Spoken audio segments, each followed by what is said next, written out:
এই সূরার মধ্যে রাসূলুল্লাহ সাল্লাল্লাহু আলাইহি সাল্লামকে আল্লাহ তাআলা একটি বিষয়ে দ্বীনি দাওয়াত তালিমের মধ্যে একটা আদব শিখিয়েছেন, একটা বিশেষ দৃষ্টি আকর্ষণ করেছেন।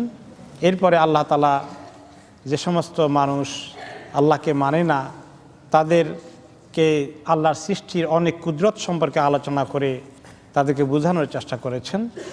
এরপরে আল্লাহ তাআলা যারা কিছুতেই ঈমান আনবে না তাদের করুণ পরিণতি কী হবে, কিয়ামতের দিন নিজ আপন জন থেকে মানুষ কিভাবে পালিয়ে দূরে চলে যাবে, ছেলে মেয়ে থেকে মা বাবা দূরে চলে যাবে, স্বামী স্ত্রীকে অপরকে দেখলে দৌড়ে পালাবে, অন্যদিকে চলে যাবে, কিছু চায় কি না, এমন একটা কঠিন সময় আসছে। সেই সময়ের কথা সূরা শেষের দিকে বলেছেন আল্লাহ তাআলা। আবাসা ওয়া তাওয়াল্লা। আবাসা শব্দের অর্থ হচ্ছে কালা হাবি ওয়াজহিহি, অর্থাৎ নিজে বেশি গুরুত্ব দেয় নাই চেহারাটাকে। একজনকে ওয়েলকাম করলে কাউকে চেহারাটার মধ্যে একটু হাসি খুশি ফুটে ওঠে, তাই না? কাউকে আপনি ওয়েলকাম করতেছেন, বরণ করছেন আগ্রহ করে, আর আগ্রহের কমতি হয়ে গেলে সেটা হয়ে যায় আবাসা, যে চেহারা দিয়ে তেমন একটা গুরুত্ব দেয় নাই, চেহারায় ফুটে উঠছে। আপনি কারো বাসায় মেহমান হয়ে গেলে টের পাওয়া যায় যে ওনারা আপনাকে কীরকম ওয়েলকাম করলো, চেহারার মধ্যে ফুটে ওঠে কিনা। আর যদি বেশি ওয়েলকাম না করে সেটাও চেহারায় ফুটে ওঠে। তা আবাসা অর্থ এই, ও তাওয়াল্লা মুখ ফিরিয়ে নিল, মানে তার দিকে আগ্রহ করে তাকালো না, আগ্রহ করে তাকে ওয়েলকাম করলো না। আনজা আহুল আমা, এই কারণে তার কাছে একজন অন্ধ লোক এসেছে, অর্থাৎ রাসূলুল্লাহ সাল্লাল্লাহু আলাইহি ওয়াসাল্লামের কাছে একজন অন্ধ লোক আসলেন, কিছু জিজ্ঞেস করলেন। তিনি এই অন্ধ লোকটার দিকে তেমন গুরুত্ব দিলেন না। এই বিষয় নিয়ে তাফসিরে যে শানে নজুল এসেছে সেটা হচ্ছে আব্দুল্লাহ ইবনে উম্মে মাকতুম রাদিয়াল্লাহু আনহু, একজন জলিলুল কদর সাহাবী। রাসূলুল্লাহ সাল্লাল্লাহু আলাইহি ওয়াসাল্লামের দুইজন নামকরা মুআজ্জিন ছিলেন। একজন ছিলেন বেলাল রাদিয়াল্লাহু আনহু, তিনি প্রায় 5 ওয়াক্ত নামাজেই আজান দিতেন, কিন্তু আব্দুল্লাহ ইবনে উম্মে মাকতুম রাদিয়াল্লাহু আনহু বিশেষ করে তাহাজ্জুদের আজান দিতেন। তিনি আরেকজন মুআজ্জিন এবং তিনি অত্যন্ত জলিলুল কদর সাহাবী। তিনি এসেছিলেন, এসে রাসূলুল্লাহ সাল্লাল্লাহু আলাইহি ওয়াসাল্লামকে কয়েকটি কথা জিজ্ঞেস করছিলেন। এই সময় রাসূলুল্লাহ সাল্লাল্লাহু আলাইহি ওয়াসাল্লামের পাশে কোরাইশদের কিছু লিডার ছিল, তারা ওনার সঙ্গে এই দ্বীনের বিষয়ে ওনাকে জিজ্ঞাসাবাদ করছে, তিনি তাদেরকে উত্তর দিচ্ছেন এবং এমনভাবে উত্তর দিচ্ছেন যে তিনি তাদেরকে খুব আগ্রহ করে মনোযোগ দিয়ে কথা শুনছেন। আর ফাঁকি দিয়ে আব্দুল্লাহ ইবনে উম্মে মাকতুম দিয়ে একটা দ্বীনি কথা মাসালা ওনাকে জিজ্ঞাসা করছিলেন, কিন্তু ইনি তার দিকে গুরুত্ব দেন নাই। এবং এই কারণে আল্লাহ তাআলা ওনাকে একজন দিনদার ব্যক্তি, তিনি অন্ধ, তেমন নাম করা কোনো প্রভাবশালী কেউ না, তাকে কম গুরুত্ব দেওয়া হয়ে গেল কিনা। আর যারা কাফেরদের নাম করা লিডাররা আছে রাসূলুল্লাহ সাল্লাল্লাহু আলাইহি ওয়াসাল্লাম তাদেরকে একটু বেশি গুরুত্ব দিলেন কিনা, এই বিষয়টা নিয়ে আল্লাহ তাআলা ওনার কিছুটা তিরস্কারের মতো করলেন, মৃদু তিরস্কার করলেন। আসলে এটা বলেন নাই যে আপনি এটা করলেন, বলছেন যে মুখ ফিরাই নিল, বেশি ওয়েলকাম করলো না। আবাসা ওয়া তাওয়াল্লা, কেন করলো না? আনজা আহুল আমা, তার কাছে অন্ধ লোক আছে এই জন্য বেশি গুরুত্ব দিল না। তারপর আল্লাহ তাআলা বলছেন আও ওমা ইউদরিকা আল্লাহু ইয়াযাক্কা, আপনি কি জানেন যে সেই যে বেচারা আপনাকে জিজ্ঞাসা করে, এই আব্দুল্লাহ ইবনে উম্মে মাকতুম, তার জিজ্ঞাসাটার মধ্যে কত আগ্রহ আছে, সে নিজে তাসকিয়া অর্জন করতে চায়, নিজে পবিত্রতা হাসিল করতে চায়, তার কত আগ্রহ আছে। আও ইয়াযাক্কারু ফাতানফাহু যিকরা, অথবা আপনাকে থেকে এমন জরুরি কথা শুনবে, নসিহত নেবে, নিয়ে এই নসিহত তাকে অনেক ফায়দা দেবে, সেই ব্যক্তি কারণে তেমন গুরুত্ব দেওয়া হলো না। আম্মা মান ইস্তাগনা, অথচ গুরুত্ব দেওয়া হলো ওই লোককে বা ওই লোকগুলোকে যারা নিজেরা খুব নিজেকে গনি মনে করছে, নিজেকে মুকাফিকিহীন মনে করছে, নিজেদের স্পর্ধা নিয়ে চলে। ফা আনতা লাহু তাসাদ্দা, আপনি তাদের দিকে খুব বেশি মনোযোগ দিচ্ছেন। ওমা আলাইকা আল্লাহ ইয়াযাক্কা, যাদেরকে বেশি মনোযোগ দেন, খুব ভালো করে বুঝাতে চান, তারা আপনি বলার পরে সহজ সরল দাওয়াত দেওয়ার পরে যদি কবুল না করে, তার জন্য কি আপনি আল্লাহর কাছে দায়ী হবেন নাকি? তো আপনি এত আগ্রহ দেখানোর দরকার কি অতিরিক্ত? ওয়া আম্মা মান জাআকা ইয়াসআ, অথচ যে ব্যক্তি দৌড়ে আসলো হ্যাঁ তা আপনার কাছে, ওয়া হুয়া ইয়াখশা, সে আল্লাহকে ভয় করে, ফা আনতা আনহু তালাহা, তার থেকে আপনি মনোযোগ ঘুরিয়ে নিলেন, তার দিকে মনোযোগ দিলেন না। এই যে কথাবার্তা আসলো, সেই যে ওই সময় রাসূলুল্লাহ সাল্লাল্লাহু আলাইহি ওয়াসাল্লাম তো নিজে তো আসলে তিনি মুমিনদেরকে যথেষ্ট গুরুত্ব দেন। মুমিন ধনী না গরিব তিনি তো এই পার্থক্য করেন না, অন্ধ না চোখে দেখে সেটাও তিনি পার্থক্য করেন না। কিন্তু এই সময় তিনি একটু বেশি মনোযোগ ওইদিকে কেন দিলেন? কারণ হচ্ছে ওয়াকানাত কাদ তাশাগালা আনহু বিরাজুলিন মিন উলামাইল মুশরিকিন, মুশরিকদের একটা বড় লিডার এসেছিল অথবা একাধিক লিডার এসেছিল। কেউ কেউ বলেছেন সে ছিল ওয়ালিদ ইবনে মুগীরা, অনেক বড় লিডার কাফেরদের। কোনো কোনো রিওয়ায়াতে আসছে তারা তিনজন ছিল, ওতবা, সাইবা, রবিয়ার দুই ছেলে এবং উবাই ইবনে খালাফ এসেছিল। এবং এই জন্য তারা, এবং কোনো কোনো রিওয়ায়াতে আসছে যে আরও কয়েকজন ছিল, ওনার চাচা আব্বাস ইবনে আব্দুল মুত্তালিবও ছিলেন, উমাইয়া ইবনে খালাফ ছিল, ওয়ালিদ ইবনে মুগীরা, এই সমস্ত রাজা আন ইসলামা বি ইসলামিহিম গাইরিহিম, তিনি খুব বেশি আগ্রহ করেছিলেন যে এই লিডারগুলো যদি কোনো রকম ইসলাম কবুল করে ফেলে তাহলে আশা করা যায় মক্কার বিশাল ফলোয়ার তাদের আছে, তারা সবাই দিন ইসলাম কবুল করে ফেলবে। তাহলে ওনার নিয়তের মধ্যে এমন কোনো অবহেলা করার ভাব আসলে ছিল না, ভাবটা এটা নয়, বরঞ্চ এই লোকগুলোর ইসলাম কবুল করার মধ্যে ইসলামের ইতিহাসের মধ্যে একটা পরিবর্তন চলে আসতে পারে, এইরকম একটা খেয়াল ওনার ভিতরে আসছিল। এখন তারপরেও যখন আব্দুল্লাহ ইবনে উম্মে মাকতুম দেখলেন যে ওনার দিকে মনোযোগ নাই, ওনার তো একটু কষ্ট লেগে গেছে দিলের মধ্যে, স্বাভাবিকভাবেই, তাই না? তো আল্লাহ তাআলা ওনাকে সান্ত্বনা দেওয়ার জন্য সূরা নাজিল করে ফেললেন। আর এর মধ্যে শিক্ষা আছে, আমরা অবশ্য মাঝে মধ্যে এরকম মিস্টেক করে ফেলতে পারি, এখনও আমাদের আসলে হয়। একটু বড় লোক দেখলে আমাদের আগ্রহ বেড়ে যায়, আর একটু কম বড় লোক দেখলে আগ্রহের কমতি হয়ে যায়, এটা সত্য কথা। এখন এখানে যদি কোনো এমপি সাহেব ঢুকে তো বাকি লোকেরা কি করবে? কি যে দৌড়াদৌড়ি শুরু হয়ে যাবে। হ্যাঁ, তো এটা মানুষের হিউম্যান নেচারে দুর্বলতা চলে আসে। এখন এখানে আল্লাহ তাআলা যারা দাঈ ইলাল্লাহ, দ্বীনের দাওয়াত দেবেন, আসলে তাদেরকে ট্রেনিং দেওয়া আল্লাহ তাআলার উদ্দেশ্য, তাদেরকে তারবিয়ত দেওয়া উদ্দেশ্য। তোমরা যারা দ্বীনের কাজ করবে, তোমরা যেন বড় লোক দিলেই শুধুমাত্র দৌড়াদৌড়ি না করো, দ্বীনের কাজের মধ্যে বড় ছোট সবাই সমান, এটা মনে রাখো। এটা আসলে আমাদেরকে তালিম তারবিয়ত দেওয়াটাই, এই সুযোগকে আল্লাহ তাআলা কাজে লাগিয়েছেন। আর কেউ যদি এরকম করে তাহলে তারা যেন এখান থেকে শিক্ষা নেয়, সেটাই আসলে এখানে দৃষ্টি আকর্ষণ করা হয়েছে।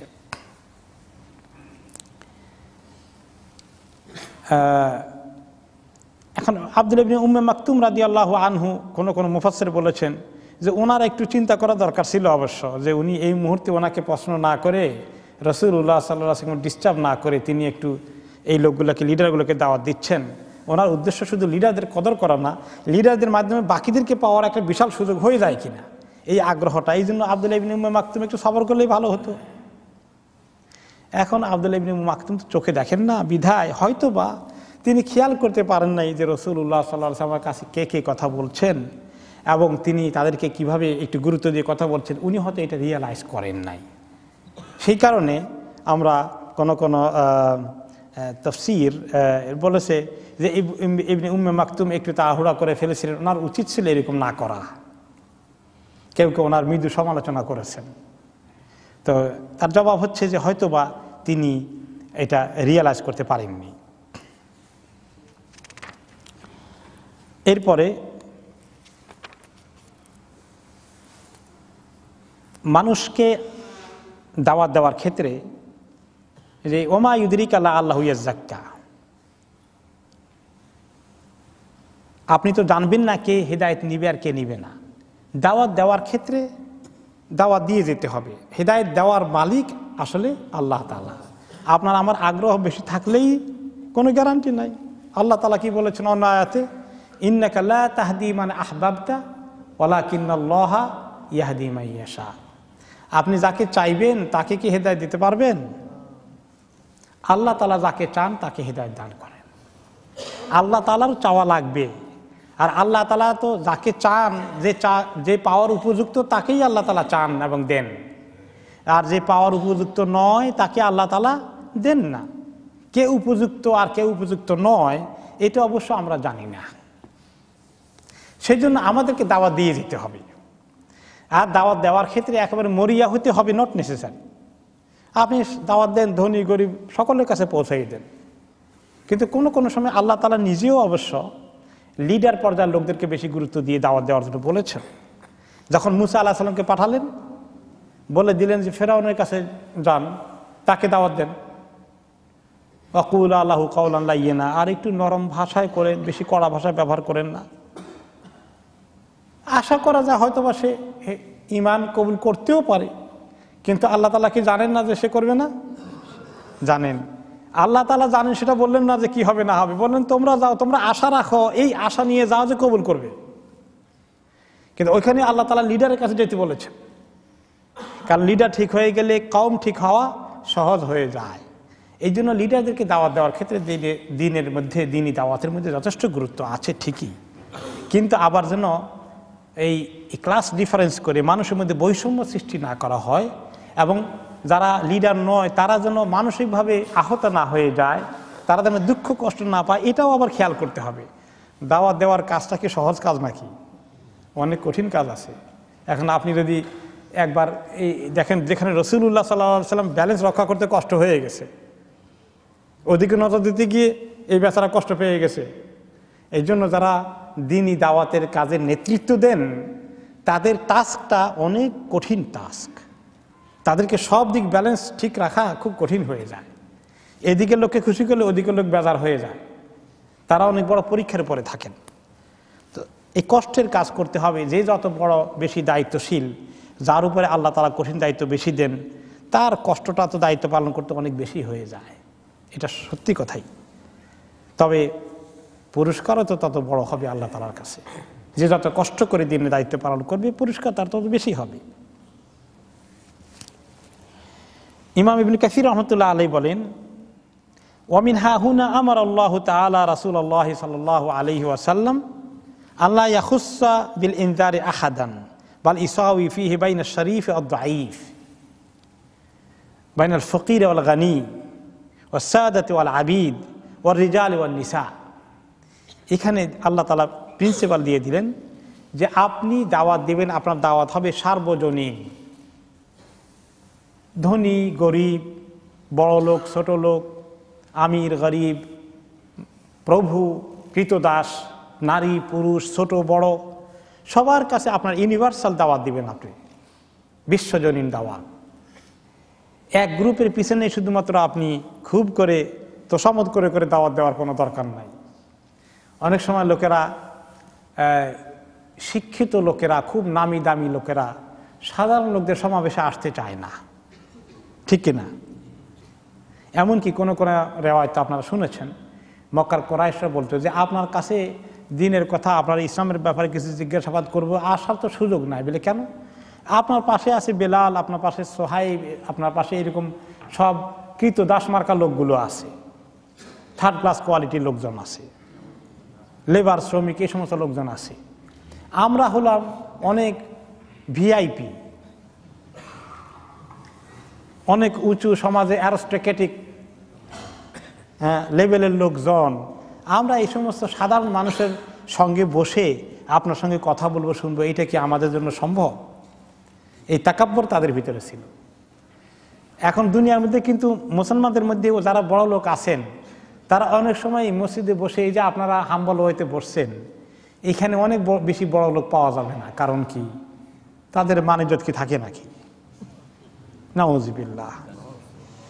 এই জন্য তারা অনেকেই বঞ্চিত থাকে, দেশেও, এখানে শুধু নয়, দেশেও। এই যে বিশাল বিশাল ওয়াজ মাহফিল থেকে শুরু করে সিরাত মাহফিল, অনেক কিছু তাফসির মাহফিল হয়, আপনি দেখবেন অতি নামি দামি লোকেরা সেখানে নাই। তারা নিজেকে, ওই দেখেন, ওই কাফেররা যেভাবে দিনকে মিস করেছে নিজের এত নাম দামের পজিশন চিন্তা করতে গিয়ে, মুসলমানদের মধ্যেও তাই। যারা হাম্বল হইতে এরকম মাহফিলগুলোতে দিনের কথা শুনতে সাধারণ মানুষের সঙ্গে বসে না, ওই আলাদা জগতে, বড় লোকের জগতে বসবাস করে, আসলে দিনকে তারাও মিস করে। আল্লাহ তাআলা এটাই সুন্নাত যে যারা নবী পয়গম্বর হবেন, যারা দুনিয়াতে দায়ী ইলা আল্লাহ হবেন, তারা সর্বসাধারণের জন্য কথা বলে যাবেন। এই সর্বসাধারণের ভিতরে যদি বড় লোকরা ঢুকে তাদের কপালে থাকে দিন কবুল করবে, আর যদি তাদের কপালে না থাকে তাদের জন্য আলাদা। অনেক সময় ইসলামের কাজ যারা করেন তারা মনে করেন যে আমরা বড় লোকদের পাওয়া দরকার, বুদ্ধিজীবীদেরকে পাওয়া দরকার, পণ্ডিতদেরকে পাওয়া দরকার, প্রফেশনালদেরকে পাওয়া দরকার। আমাদের এই সাধারণ দিনের কাজের মধ্যে তারা আসবে না, সামথিং স্পেশাল তাদের জন্য করা দরকার। ইমাম ইবনে কাসির রহমতুল্লাহ আলাইহি বললেন যে স্পেশালের চিন্তা না করার জন্য আল্লাহ তাআলা নবী করিম সাল্লাল্লাহু আলাইহি ওয়াসাল্লামকে বলেছেন, কোনো স্পেশাল ট্রিটমেন্ট নাই। যদিও অন্য হাদিসে রাসূলুল্লাহ সাল্লাল্লাহু আলাইহি ওয়াসাল্লাম বলেছেন যে মানুষের সম্মানিত লোকদেরকে তাদের সম্মানের আসন দিও। তিনিও কবিলার লিডাররা আসলে একটু সম্মান করে বসাতেন, কিছু এতটুকু সম্মান ঠিক আছে, কিন্তু তাদের জন্য প্রফেশনালদের জন্য আলাদা মাহফিল করতে হবে, ইন্টেলেকচুয়ালদের জন্য, বুদ্ধিজীবীদের জন্য আলাদা মাহফিল করতে হবে। সাধারণ মানুষের সঙ্গে তাদের সুবিধা হবে না। এই মানসিকতাটা ভেরি নেগেটিভ। এইটাকে এন্টারটেইন করতে আল্লাহ তাআলা নিষেধ করে দিয়েছেন। ইমাম ইবনে কাসির রহমতুল্লাহ আলাইহি তাফসিরে এই আন্ডারস্ট্যান্ডিং নিয়ে এসেছেন। দেখ, আল্লাহ তাআলা ওনাকে কিছুটা তিরস্কারই করলেন। এই তিরস্কারের কারণে রাসূলুল্লাহ সাল্লাল্লাহু আলাইহি ওয়াসাল্লাম নিজেও আরেকটু সতর্ক হয়ে গেলেন। এবং পরে রেওয়ায়েত এসেছে, যখন রাসূলুল্লাহ সাল্লাল্লাহু আলাইহি ওয়াসাল্লাম আব্দুল্লাহ ইবনে উম্মে মাকতুমকে দেখতেন, তখন তিনি কি করতেন, কোন কোন রেওয়ায়েতে আসছে আব্দুল্লাহ ইবনে উম্মে মাকতুমকে পরে দেখলে তিনি নিজের চাদর বিছিয়ে দিতেন। ওনার কাছে আসলে নিজের গায়ের চাদর বিছিয়ে দিয়ে বলতেন, মারহাবান বিমান আতাবানি ফিহি রাব্বি, ওই লোককে মারহাবা যার বিষয়ে আল্লাহ তাআলা আমাকে তিরস্কার করেছেন, বসেন আপনি। দেখেন রাসূলুল্লাহ সাল্লাল্লাহু আলাইহি ওয়াসাল্লাম কিভাবে আল্লাহ তাআলার এই কথাটাকে রেসপন্ড করেছেন পজিটিভলি। তিনি তার সম্মান আরো বাড়িয়ে দিলেন। ওয়ায়াকুলু হাল মিন হাজা, আর জিজ্ঞাসা করতেন আপনার কোনো কথা আছে, আপনার কিছু বলার ব্যাপার আছে। ওনাকে দেখলেই তিনি তখন এভাবে এহতেমাম বাড়িয়ে দিতেন। আল্লাহ তাআলা নবী করিম সাল্লাল্লাহু আলাইহি সাল্লাম তো তিনি তো আসলে মানে নিজে ইচ্ছা করে তিনি তার গুরুত্ব কম দেননি, শুধুমাত্র একটা সৎ উদ্দেশ্য ছিল, ভালো ইন্টেনশন ছিল যে এই লোকগুলো ইসলাম কবুল করলে একটা বিরাট প্রভাব পড়বে, কিন্তু সেটাকেও আল্লাহ তাআলা সংশোধন করে দিয়েছেন। তাহলে আম্মা মান ইস্তাগনা ফাআনতা লাহু তাসাদ্দা, যে ব্যক্তি পরোয়া করে না, আপনার থেকে শিখতে চায় না, আপনার থেকে পজিটিভলি শুনতে চায় না, তার ব্যাপারে আপনি খুব খাড়া হয়ে তাকে খুব গুরুত্ব দিচ্ছেন। ওমা আলাইকা আল্লাহ ইয়াজ্জাক্কা, এই লোক আপনার সাধারণ দাওয়াত কবুল না করে তাকে স্পেশাল দেওয়ার দরকার নেই। যদি সাধারণ দাওয়াতে সে এই পবিত্রতার রাস্তা গ্রহণ না করে, আপনার এত চিন্তা করা কোনো দরকার নেই, এই ব্যাপারে আপনাকে দায়ী করা হবে না। ওয়া আম্মা মান জাআকা ইয়াসআ, যে ব্যক্তি দৌড়ে আপনার কাছে আসে, আগ্রহ করে এসেছে, ওয়া হুয়া ইয়াখশা, সে আল্লাহ তাআলাকে ভয় করে, ফা আনতা আনহু তালাহা, আপনি তার থেকে বিমুখ হয়ে আছেন, অমনোযোগী হয়ে গেছেন। কাল্লা ইন্নাহা তাযকিরা, এখন আপনাকে শুনতে হবে, কখনো নয়, এই কোরআন, এই আয়াত, এই সূরা, এই ওয়াহি, এগুলো তাযকিরা, আল্লাহর পক্ষ থেকে ফরমান, মানুষকে শুনিয়ে দেওয়ার জন্য বয়ান, মানুষের জন্য নির্দেশিকা। আপনি সবার জন্য সমভাবে সার্বজনীনভাবে দাওয়াতকে ছড়িয়ে দিন। ফামান শাআ যাকারা, যেই ব্যক্তি চায় এখান থেকে শিক্ষা গ্রহণ করার করবে, হ্যাঁ, আর যে চাবে না তার দায়িত্ব আল্লাহর কাছে ছেড়ে দেন। আপনি এত বেশি আগ্রহ হয়ে ওদের পিছনে সময় এত কিছু দেওয়ার কোনো দরকার নেই। ফি সুহুফিম মুকাররামাহ, এই কিতাব আপনাকে দিয়েছি, যেটাকে তারা শুনে না, গ্রহণ করে না, এটা কি কোনো সাধারণ কিতাব? ফি সুহুফিম মুকাররামাহ, এটা এমন পৃষ্ঠার মধ্যে লেখা আছে যেগুলো সম্মানিত পৃষ্ঠা, যে পৃষ্ঠাগুলো দুনিয়ার মানুষের কাছে, আমাদের কাছে কোরআনের আসল পৃষ্ঠা তো নাই, এগুলো তো আমরা নিজেরা বানিয়েছি, কাগজ দিয়ে লিখি। আসল পৃষ্ঠা যেটা আছে, বাল হুয়া কুরআনুম মাজিদুন ফি লাওহিম মাহফুজ, আল্লাহ তাআলা লাওহে মাহফুজ লেখা আছে, সেখানে এই কোরআন ওইখান থেকে এসেছে। মানুষ দুনিয়াতে কত বই কিতাব লিখে একেবারে তাক পূর্ণ করে ফেলছে, সেরকম কোনো কিতাব তো আপনাকে দেয়নি। যালিকাল কিতাবু লা রাইবা ফীহ, এমন কোনো শুভা সন্দেহ নাই, আল্লাহর কাছ থেকে স্বয়ং আল্লাহ তাআলার কালাম, এবং অতি পবিত্র পৃষ্ঠায় বোর্ডে এটা রাখা আছে। মারফুআতিম মুতাহহারা, এটা অনেক উঁচুতে রাখা আছে। সেই লাওহে মাহফুজ কত উঁচুতে? একেবারে আল্লাহ তাআলা আরশের নিচে। মুতাহহারা, অনেক পবিত্র, যে এত পবিত্র যে অপবিত্রতা সেটাকে টাচ করতে পারে না। বেআইদি সাফারাতিন কিরামিন বারারা, এটা তো ওই সমস্ত ফেরেশতাদের হাতে থাকে যে সমস্ত ফেরেশতারা মানুষের মধ্যে আল্লাহ তাআলার মধ্যে দুতিয়ালির কাজ করেন, দূত হিসাবে কাজ করেন। যেমন জিবরাইল আলাইহিস সালাতু ওয়াস সালামের মতো ফেরেশতারা এই কোরআনকে রক্ষণাবেক্ষণ করেন, এক জায়গা থেকে আরেক জায়গায় পৌঁছিয়ে দেন। এটা কোন জায়গার কিতাব, কত উঁচু কিতাব, কত দামি কিতাব। বেআইদি সাফারা, আর কিরামিন বারারা, অতি সম্মানিত নেক লোকজন তারা, যারা এই কোরআনকে নিয়ে যারা ডিল করে। তো এখানে এই বেআইদি সাফারা এরা কারা? হুমুল মালাইকা, অনেক মুফাসসিরিন কেরাম বলেছেন তারা হচ্ছেন মালাইকা ফেরেশতা। আবার কেউ কেউ বলেছেন তারা হচ্ছেন আসহাবু মুহাম্মাদিন সাল্লাল্লাহু আলাইহি ওয়াসাল্লাম, তারা হচ্ছেন রাসূলুল্লাহ সাল্লাল্লাহু আলাইহি ওয়াসাল্লামের সাহাবায়ে কেরাম। কাজেই এই সাফারাতিন বলতে কেউ কেউ ফেরেশতাকে বুঝিয়েছেন, আর কেউ কেউ বুঝিয়েছেন তারা হচ্ছেন রাসূলুল্লাহ সাল্লাল্লাহু আলাইহি ওয়াসাল্লামের সাহাবাগণ, কারণ তারা এই কোরআনকে পরবর্তী পর্যায়ে উম্মতকে পৌঁছে দিয়েছেন এবং তারা ছিলেন সম্মানিত, তারা ছিলেন নেককার। আর কেউ কেউ বলেছেন তারা, ওদের ভিতরে ওই এমন লোকও আছেন যারা সাহাবাদের পরে উম্মতের মধ্যে কোরআন সম্পর্কে বেশি লেখাপড়া করেছেন, কোরআনের যারা হেফজ করেছেন, কোরআনকে যারা সুন্দর কেরাত সহকারে পড়েছেন, তাজবিদ সহকারে পড়েছেন, কোরআনকে যারা বুঝেন এবং মানুষকে বুঝান, তারাও এর ভিতরে শামিল হয়ে গেছেন। এই জন্য কোরআনের ব্যাপারে একটা হাদিস এসেছে, আল্লাযী ইয়াকরাউল কোরআন ওয়া হুয়া মাহিরুন বিহি মা সাফারাতিল কিরামিল বারারা, যে ব্যক্তি কোরআনকে ভালো করে পড়ে, খুব সুন্দর করে তাজবিদ, মাখরাজ, মুদুদ, নুনে সাকিন এবং গুন্নার আহকামগুলো সুন্দর করে পড়ে, সেই ব্যক্তি জায়গা হয়ে যায়, আল্লাহ তাআলার কাছে মর্যাদা হয়ে যায়, সম্মানিত ফেরেশতাদের লেভেলে আল্লাহ তাআলা তাকে পৌঁছেই দেন, তার এত সওয়াব হয়ে যায়। অথবা তাকে আল্লাহ তাআলা সাহাবাদের মর্যাদায় পৌঁছে দেন, কোরআনওয়ালা হয়ে যায় সে। আর যে ব্যক্তি ওয়াল্লাযী ইয়াকরাউহু ওয়া হুয়া আলাইহি শাক্কুন লাহু আজরান, আর যে ব্যক্তি কোরআন পড়ে কিন্তু তার পড়তে খুব এক্সপার্ট না, এত ভালো করে এখনো তাজবিদ শিখেনি, কিন্তু শেখার চেষ্টা করতেছে, নতুন করে শেখা শুরু করে যখন করে তখন তো কঠিন লাগে। যারা বাচ্চা বয়সে শিখছে তারা তো শিখছেই, আর যারা বুড়ো বয়সে শিখতে আসেন অনেক কঠিন হয়ে যায়। তো যারা এরকম কঠিন অবস্থায়ও কোরআনকে ছাড়া শিখা ছেড়ে দেয় না, কোরআনকে কষ্ট করে শিখে এবং পড়তে তার খুব কষ্ট হয়, মনে হয় দাঁত ভেঙে যাবে, এত কষ্ট হয়। তো এত কষ্ট করি যে এখন শিখে, আল্লাহ তাআলা তাকে ডবল পুরস্কার দিবেন। একটা হলো এই কষ্ট করি যে পড়তেছে, পড়ার সওয়াব, লিকুল্লি হারফিন আশারা, প্রত্যেকটি হারফ উচ্চারণ করার জন্য 10টা করে নেকি। আর আরেকটা ওই দ্বিতীয় নেকি আসবে কি জন্যে? এত কষ্ট যে হচ্ছে, কত কষ্ট হয়।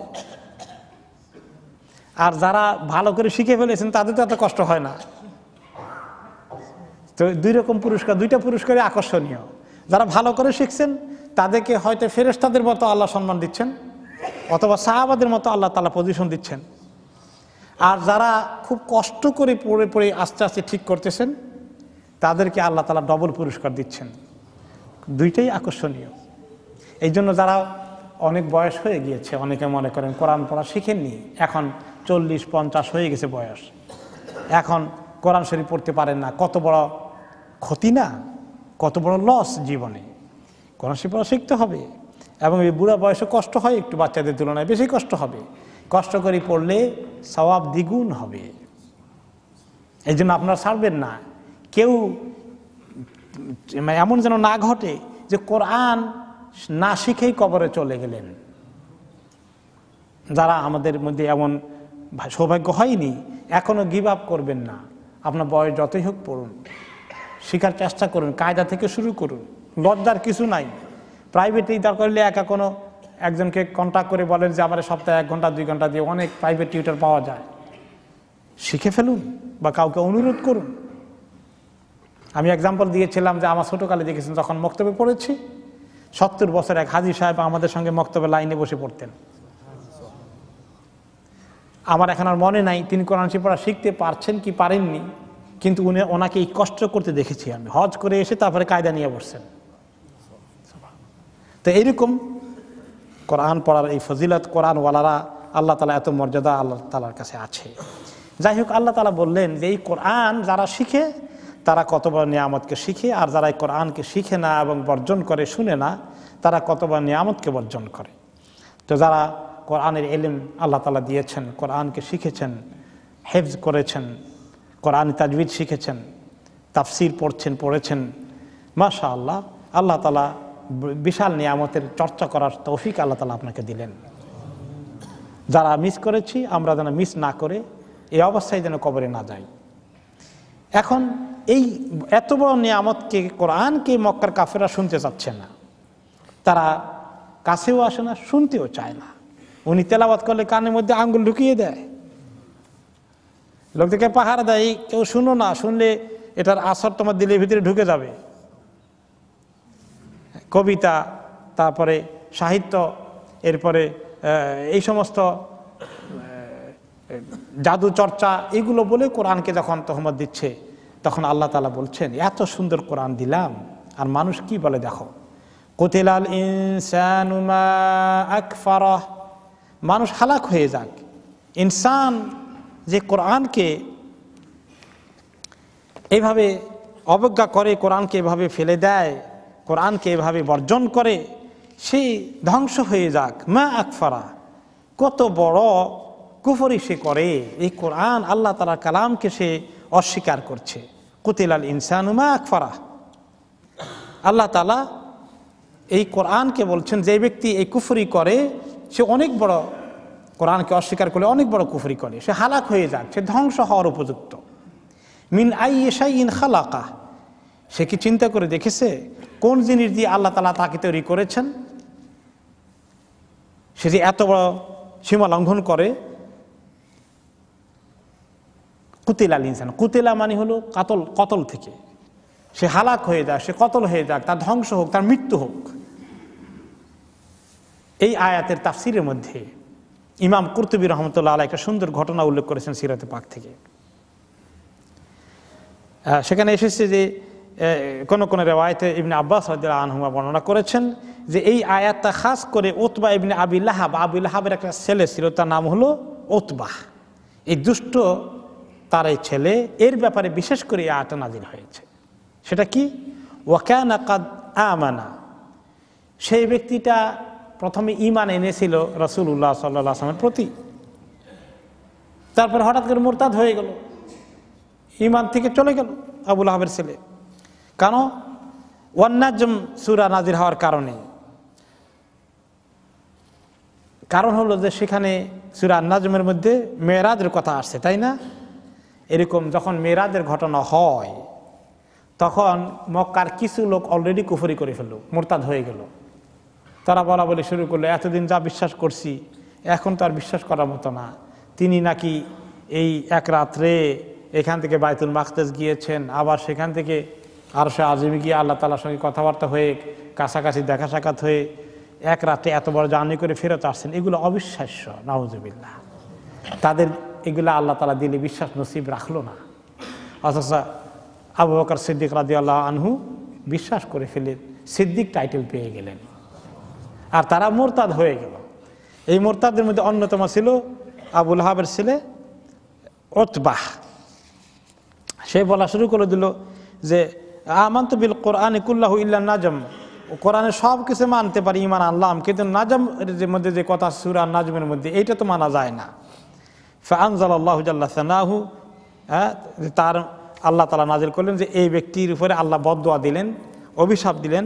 আই লুইনা উতবা হাইসু কাফারা বিল কোরআন, কোরআনের একটা সূরাকে ডিনাই করা মানে পুরো কোরআনকে ডিনাই করা। এই জন্য এমনকি রাসূলুল্লাহ সাল্লাল্লাহু আলাইহি ওয়াসাল্লাম তার বিরুদ্ধে দোয়া করে ফেললেন। সে আরও সীমা লঙ্ঘন করলো, শুধু মোরতাদ হলো না, দুশ্মনী আরও বাড়িয়ে দিল। মোরতাদ হয়ে এবার মোরতাদের আর দুশ্মনী আরও বাড়িয়ে দেয়। তখন রাসূলুল্লাহ সাল্লাল্লাহু আলাইহি ওয়াসাল্লাম দোয়া করলেন, বদদোয়া করলেন এই ওতবার ব্যাপার, ওতবা বিন আবি লাহাব, আল্লাহুম্মা সাল্লিত আলাইহি কালবাকা আসাদ আল গাদেরাহ, যে আল্লাহ তাআলা গাদেরা এলাকার যে বাঘ আছে বা সিংহ আছে, এই সিংহকে এর উপরে আল্লাহ আপনি চাপিয়ে দেন, তার পিছনে লাগিয়ে দেন। সে তো ওই গাদেরা এলাকায় ক্রস করে সিরিয়ায় ব্যবসা বাণিজ্য করতে যায় মক্কা থেকে শাম দেশে। তো ফাখারাজা মিন ফাওরিহি বিতিজারাতিন ইলা শাম, কয়েকদিন পরেই তার সিরিয়া দেশে ব্যবসা করতে যাওয়ার দরকার হয়ে গেল, বিজনেস ট্রিপে গেল। ফালামা ইনতাহা ইলাল গাদেরা তাযাক্কারা দুআ আন-নবী সাল্লাল্লাহু আলাইহি ওয়াসাল্লাম। ওই গাদেরা এলাকায়, মক্কা এবং সিরিয়ার মাঝখানে আল গাদেরা একটা এলাকা, একটু বন জঙ্গল আছে, ওখানে কিছু এইরকম বাঘ ভাল্লুক আছে। ওই জায়গা যখন সে পৌঁছলো, এখন তার মনে পড়লো এই মুহাম্মদ তা আমার বিরুদ্ধে বদদোয়া করে বলছে আল গাদেরা এলাকার সিংহ যেন আমার উপরে সওয়ার হয়ে যায়। এই বদদোয়া তো করছে, আমার আজকে উপায় কি হবে? ওইখানে তাদের ওইটার কাছেই রাত্রি বেলা অবকাশ যাপনের সময় আসলো, কারণ তারা কারাভান কাফেলা নিয়ে যখন চলতো রাত্রের বেলায়, যেখানে রেস্ট নেওয়া দরকার, ব্রেক অফ জার্নি করে, সেখানে তারা ঘুমাতো। তখন সে বলল যে এখানকার জার্নি আমার জন্য খুবই বিপজ্জনক হওয়ার সম্ভাবনা আছে। ফাজাল আলিমান মাহু আলফা দিনার ইনহুয়া আসবাহা হাইয়ান। সে তার দলের লোকদেরকে বলল যে তোমরা কয়জন আছো? সবাই 1000 করে দিনার পাবা, আমাকে পাহারা দিবা রাত্রে, আমাকে যেন কোনো আসাদ বা কোনো সিংহ বাঘ এসে আমাকে হামলা না করতে পারে, তোমরা সবাই পাহারা দিবা। তোমরা দরকার হলে ঘুম কোরবানি করে দাও, আমি যদি ঘুমিয়ে পড়ি আমাকে পাহারা দিবা, সবাইকে 1000 দিনার করে দেবো সকালবেলা, যদি আমি রাত্রে বেঁচে যাই। এইখানে আসার পরে তার মনে হয়েছে যে এরকম বদদোয়া তো রাসূলুল্লাহ সাল্লাল্লাহু আলাইহি ওয়াসাল্লাম করেছেন, এবং তারা জানে যে তিনি ওনার দোয়া এবং বদদোয়া দুইটাই আল্লাহ তাআলা কবুল করবেন। জালিমরা জেনে বুঝেও দেখছেন তাদের সীমা লঙ্ঘন বাঁচতে চায়। এখন তারা চিন্তা করলো, যারা তার সঙ্গে সঙ্গী ছিল, তারা বলল ফাজআলুহু ফি ওয়াসাতির রুফকা ওয়া জাআলুল মাতাআ হাওলাহু। তারা কি করলো, তাকে একদম মাঝখানে রাখলো রাতের বেলায়, তার চতুর্পাশে তাদের ব্যাগ অ্যান্ড ব্যাগেজগুলো দিয়া, সবগুলোর দিয়ে একটা ব্যারিকেড দেওয়ালের মতো বানাই ফেললো। আর সেগুলোর বাইরে আবার তারা সবাই সার্কেল করে নিজেরা সেখানে বসে থাকলো পাহারা দেওয়ার জন্য, যাতে করে কোনো আসাদ, কোনো সিংহ বা বাঘ এসে তাকে হামলা না করতে পারে। ওয়া বাইনামা হুম আলা যালিকা আকবাল আল আসাদ। তারা এই অবস্থায় আছে, পাহারা দিচ্ছে, আর হঠাৎ করে একটা আসাদ সিংহ চলে আসলো। ফালাম্মা দানা মিনার রিহালি ওয়াসাবা, আর ওদের এই গ্রুপের কাছে এসে লম্বা এক জাম্প দিল, এদের মাথার উপরে দিয়ে, এবং ওদের দেওয়াল বানিয়ে রেখেছে তার উপরে জাম্প দিয়ে গিয়ে ফাইদা হুয়া ফাওকাহু, গিয়ে একদম তার পিঠের উপরে পড়লো। ফামাজ্জাকাহু, আর ওই সময় তাকে সেখানে সে কামড়িয়ে ছিঁড়ে টুকরা টুকরা করে ফেলল। ওতবাকে সেখানেই শেষ। ওয়াকাদ কানা আবুহু নাদাবাহু ওয়াবাকা, তার পিতা আবু লাহাবের কাছে খবর গেলে সে খুব কাঁদলো, ছেলের জন্য দুঃখ হলো, শোক করলো। ওয়াকালা মা কালা মুহাম্মাদুন শাইআন কাত্তু ইল্লা কান, হায় রে, মুহাম্মদ কোনো কথা বললে সেটা না হয়ে ছাড়ে না। আফসোস করে কবিতা বলে, কবিতা লেখে এগুলা বললো, কিন্তু ঈমান আনলো না।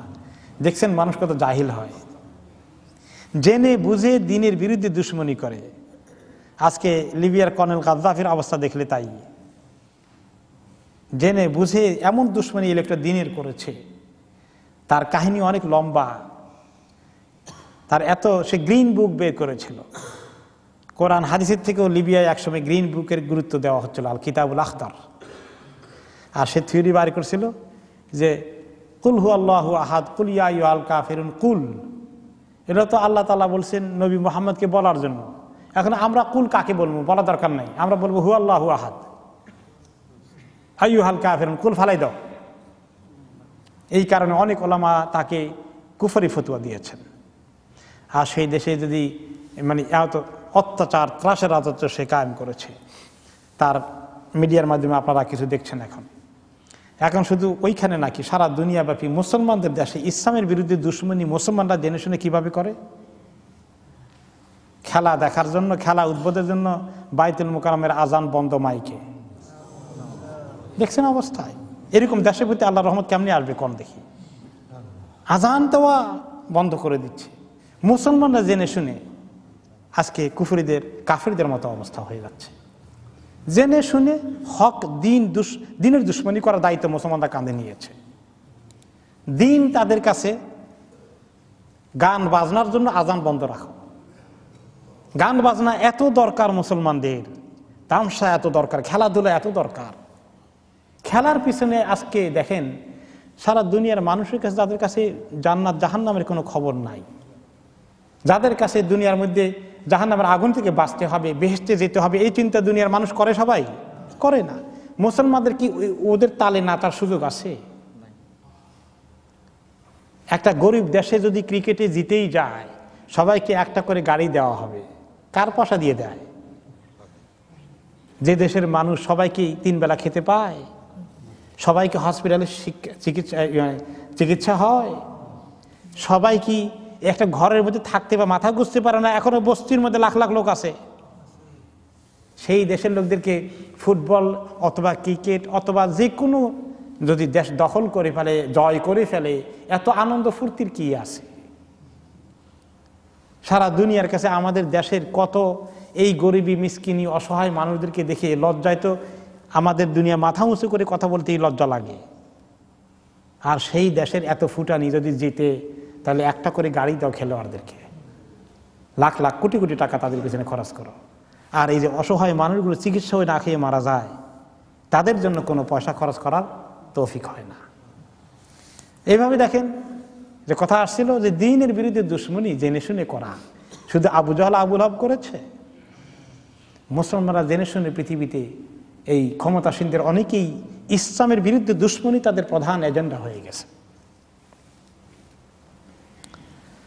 আল্লাহ তাআলা তাদেরকে ধমক দিয়ে বলছেন, কুতিলাল ইনসানু মা আকফারা, হালাক হয়ে যাক এই সমস্ত ইনসান, কত বড় কুফরি তারা করে, কি কুফরি করা সাহস দেখায়। মিন আইয়ি শাইইন খালাকাহ, সে কি চিন্তা করেছে তাকে কি দিয়ে পয়দা করা হয়েছে, তার সৃষ্টি কেমনে হয়েছে। আজকে সে খুব শক্তি অনুভব করে, আজকে সে জওয়ান, আজকে সে ক্ষমতার মসনদে বসেছে, আজকে অনেক বড় ধনী হয়ে গেছে। মিন আইয়ি শাইইন খালাকা, কোন জিনিস দিয়ে তার সৃষ্টি হয়েছে? আল্লাহ তাআলা কোন জিনিস দিয়ে তাকে সৃষ্টি করেছেন? মিন নুতফাতিন খালাকাহু, নুতফা মনির ফোঁটা থেকে, এই মনি থেকে তাকে সৃষ্টি করা হয়েছে। ফাকাদ্দারাহু, এরপরে মনিকে আল্লাহ তাআলা পেটের ভিতরে আস্তে আস্তে করে রক্ত মাংসের টুকরা থেকে আস্তে আস্তে সাইজ করেছেন, শেপ করেছেন, চেহারা হাত পা সব ঠিকঠাক করেছেন। হ্যাঁ, এরপরে সে একজন সুম্মা সাবিলা ইয়াসসারাহু, এরপরে তার তাকদীর ঠিক করে দিয়েছেন, কতদিন হবে সে, হায়াত কতটুকুন পাবে, ছেলে হবে না মেয়ে হবে, সব পেটের ভিতরে ঠিক করে দিলেন। ওই যে হাদিস, 4 মাসের মাথায় মানুষের পূর্ণাঙ্গ অবয়ব হয়ে যায় এবং তার কাছে রূহ চলে আসে। এরপরে তাকে তাকদীর যোগ করে দেওয়া হয়, কতদিন তার হায়াত হবে, ছেলে হবে না মেয়ে হবে, কি পরিমাণ দুনিয়াতে সম্পদ অর্জন করবে, কতটুকুন শিক্ষা দীক্ষা হবে, এসব কিছু এগুলা করে দিয়ে এরপরে কমপ্লিট হয়ে গেল। সুম্মা সাবিলা ইয়াসসারাহু, সব রেডি করে এখন তাকে বাইর করতে হবে। কেমনে বাইর হবে এই জিনিস? সুবহানাল্লাহ, পেটের ভিতরে এত সংরক্ষিত অবস্থায় আছে, এখন বাইর হওয়ার টাইম হয়ে গেছে। আল্লাহ তাআলা তাকে বাইর হওয়ার রাস্তাকে সহজ করে দিয়েছেন। সুবহানাল্লাহ, আমরা সবাই আমাদের মায়ের পেট থেকে দুনিয়া এসেছি। চিন্তা করেন, মায়ের পেট থেকে আসার সময় ডাক্তাররা বলে যে মায়ের পেটের থেকে এভাবে তো আসলে এত বড় শিশু সাইজ যতই ছোট হোক এত সহজ নয় আসা। এমনকি যে হাড্ডিগুলো এরকম লাগানো থাকে, সেই হাড্ডিগুলোকে আল্লাহ তাআলা সরিয়ে দেন। সুবহানাল্লাহ, হাড্ডিগুলোকে আল্লাহ সরিয়ে দেন, রাস্তাকে আল্লাহ তাআলা সহজ করে যদি বেরিয়ে আসে। যদিও মাদের অনেক কষ্ট হয়ে যায়, এরপরেও কত বড় অসম্ভব কাজকে আল্লাহ তাআলা সম্ভব করে দেন। সুম্মা সাবিলা ইয়াসসারা, মানুষকে এগুলো চিন্তা করে যে কোথায় ছিল, কেমন তার সৃষ্টি হলো, এরপরে তাকে মায়ের পেট থেকে কেমনে নিয়ে আসা হলো। এরপরে তার জীবন যতদিন হায়াত ছিল খুব এনজয় করলো, করে সুম্মা আমাতাহু ফাআকবারাহু, এরপরে আল্লাহ তাআলা তাকে মওত দিয়ে দিলেন। মরতে কি তার মনে চায়? মরতে মনে চায় না, কিন্তু মরতে হয় তাকে। কুল্লু নাফসিন যায়িকাতুল মউত, সে না চাইলেও মরতে হয়। আল্লাহ তাকে মওত দিয়ে দিলেন, দিয়ে দেবেন, কেউ চিরস্থায়ী থাকতে পারবে না। ফাআকবারাহু, এরপরে আল্লাহ তাআলা তাকে কবরে ঢুকিয়ে দিলেন। মওতের পরে কবরে চলে গেল, কবরে থাকলো বেশ কিছুদিন। সুম্মা ইযা শাআ আনশারাহ, এরপরে সে কবরে যখন থাকলো আস্তে আস্তে করে, তখন সে কবরে থেকে আবার আল্লাহ তাআলা একদিন তাকে আহইয়াহু বাদা মাউতিহি, তাকে আল্লাহ তাআলা পুনরায় জিন্দা করে ফেলবেন, কবর থেকে উঠিয়ে নেবেন আল্লাহ তাআলা তাকে। কবর থেকে যে উঠাবেন, তো সে কবর তো সব খেয়ে ফেলেছে। হাজার হাজার বছরের আগের কবর খুঁড়লে কি আর ওই মানুষ আছে? গোশত চামড়া তো বহু আগেই শেষ। কোনো কোনো সময় হাড্ডিগুলোও শেষ হয়ে যায়, কোনো কোনো সময় কঙ্কাল থাকে, কোনো কোনো সময় কঙ্কালও মাটি খেয়ে ফেলে। সে কথা একটা হাদিসে এসেছে, ইয়াকুলু তুরাবু কুল্লা শাইইন মিনাল ইনসান ইল্লা আজাবা দানাবিহি, ইনসানের সব কিছু মাটি খেয়ে ফেলে, কিন্তু তার লেজের উপরে একটি ছোট্ট হাড্ডির একটা কণা আছে, ওইটা মাটি খেতে পারে না। মানুষের কি লেজ আছে নাকি? লেজ থাকলে যে জায়গায় থাকতো ওই জায়গাকে বোঝানো হয়েছে যে লেজের জায়গায়, লেজ যে জায়গায় থাকতো, যদি থাকতো মানুষের লেজ ওইখানে, অর্থাৎ মেরুদণ্ডের হাড্ডির একদম শেষ মাথায় একটা হাড্ডির কণা পরিমাণ, একটা অণু পরিমাণ একটা অস্তিত্ব আছে। এটা কোনোদিন নাই হয় না, এটা থেকে যায়। কুল্লু ইবনে আদম ইউবলা ইল্লা আযাবুজ্জানাবে মিনহু ইল্লা আযাবুজ্জানাব, বনি আদমের সব কিছু মাটি খেয়ে ফেলে, তবে ওই মেরুদণ্ডের শেষের মাথার একটি হাড্ডির ছোট্ট একটি কণা, এটা মিনহু খুলিকা ওয়া ফিহি ইউরকাব, এটা থেকেই তাকে সৃষ্টি করা হয়েছে। আসলে সেটা থেকেই তাকে আবার পুনরায় নতুন করে হাসরের ময়দানে উঠানো হবে। এই অবস্থা হচ্ছে মানুষের জন্য। সেই মানুষ দুনিয়াতে কিভাবে আসলো, কয়েকদিনের হায়াতের পরীক্ষা হলো, কি আমল করলো, এরপরে আবার সে কবরে চলে গেল, আবার হাসরের ময়দানে উঠানো হবে। উঠানোর পরে কি উঠাই ছেড়ে দেওয়া হবে? সেখানে তার এই মিজান আছে, ওজন করা হবে দাড়ি পাল্লায়, নেক আমল গুনার আমল সব কিছু করে তার নাজাতের ফয়সালা হবে, জান্নাতের দিকে যাবে না জাহান্নামে পড়ে আগুনে জ্বলতে থাকবে। এই যে ফয়সালাটা আসতেছে, তার জন্য কি তার কোনো খেয়াল আছে? তাকে তো এই কয়দিনের জন্য সৃষ্টি করা হয়েছে, পরীক্ষা করা হচ্ছে। লিয়াবলুয়াকুম আইয়ুকুম আহসানু আমালা, পরীক্ষা করা হচ্ছে যে তোমাদের কার কার আমল সুন্দর আছে, নেক আছে, ভালো আছে, তৈরি করো, এই সুযোগ যায়। আর দুনিয়া মাজরাতুল আখিরা, আখিরাতের জন্য ফসল চাষ করতে থাকো, তাহলে আখিরাতে ফসল পেয়ে যাবে। এই মেসেজ দিয়ে তাকে দুনিয়াতে পাঠানো হয়েছে, এবং এই মেসেজ দিয়ে তাকে নবী রসুল এই কোরআন কিতাব দিয়ে পাঠানো হলো। কিন্তু সে মানুষ সে কথা শুনে না, মানুষ নিজের সৃষ্টির কথা চিন্তাই করে না। কাল্লা লাম্মা ইয়াকদিমা আমারা, কখনো নয়, সে তার দায়িত্ব পালন করেনি যা তাকে হুকুম করা হয়েছে। মানুষকে যে সমস্ত দায়িত্ব পালনের হুকুম করা হয়েছে, যে সমস্ত ফরজিয়াত, ফরজ ওয়াজিব ডিউটি দেওয়া হয়েছে, হালাল হারামের ডিউটি লাগিয়ে দেওয়া হয়েছে, এগুলাকে আমল না করলে, পালন না করলে তার জন্য খবর আছে, তার জন্য কঠিন পরিস্থিতি আসছে। তারপরে নিজের সৃষ্টি কথা চিন্তা করুক, নিজেরটা চিন্তা করে না।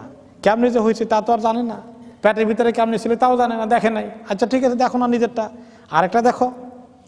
ফালিয়ানজুরিল ইনসানু ইলা তাআমি, মানুষ নিজেরটা যদি নাও দেখে, তার খাদ্যের দিকে দেখুক। ইনসান দেখুক সে খায় কি, তার খানা কোত্থেকে আসে, কে তৈরি করেন এটা। আন্না সাবাবনাল মাআ সাব্বা, জমিনে খাবার উৎপন্ন করার জন্য আকাশ থেকে আমি বাড়ি বর্ষণ করি, বৃষ্টি দিয়ে দিয়ে জমিনকে তাজা করি। সুম্মা শাকাকনাল আরদা শাক্কা, এরপরে এই জমিনকে আল্লাহ তাআলা যখন কৃষক চাষবাস করে ফসলের বীজ রোপণ করে আসে, অথবা ঘাসপালা এগুলোর গোড়া থাকে, পানি বৃষ্টি পড়ে গেলে জমিন ফেটে, জমিন চিরে চিরে এগুলা উপরের দিকে উঠে, চারা গজায়, বড় হয়, ফল ফুলে ভর্তি হয়ে যায়। ফাআমবাতনা ফিহা হাব্বা, এই জমিন থেকে চারা বের করে তার জন্য আমি হাব্বা নিয়ে আসি। হাব্বান কি জিনিস?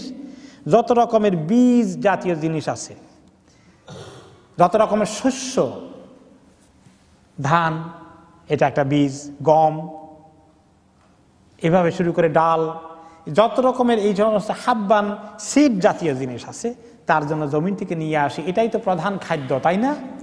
আমাদের প্রধান খাদ্য হয় ভাত নতুবা রুটি, সারা দুনিয়ার মেজরিটি মানুষের এটাই তো প্রধান খাদ্য।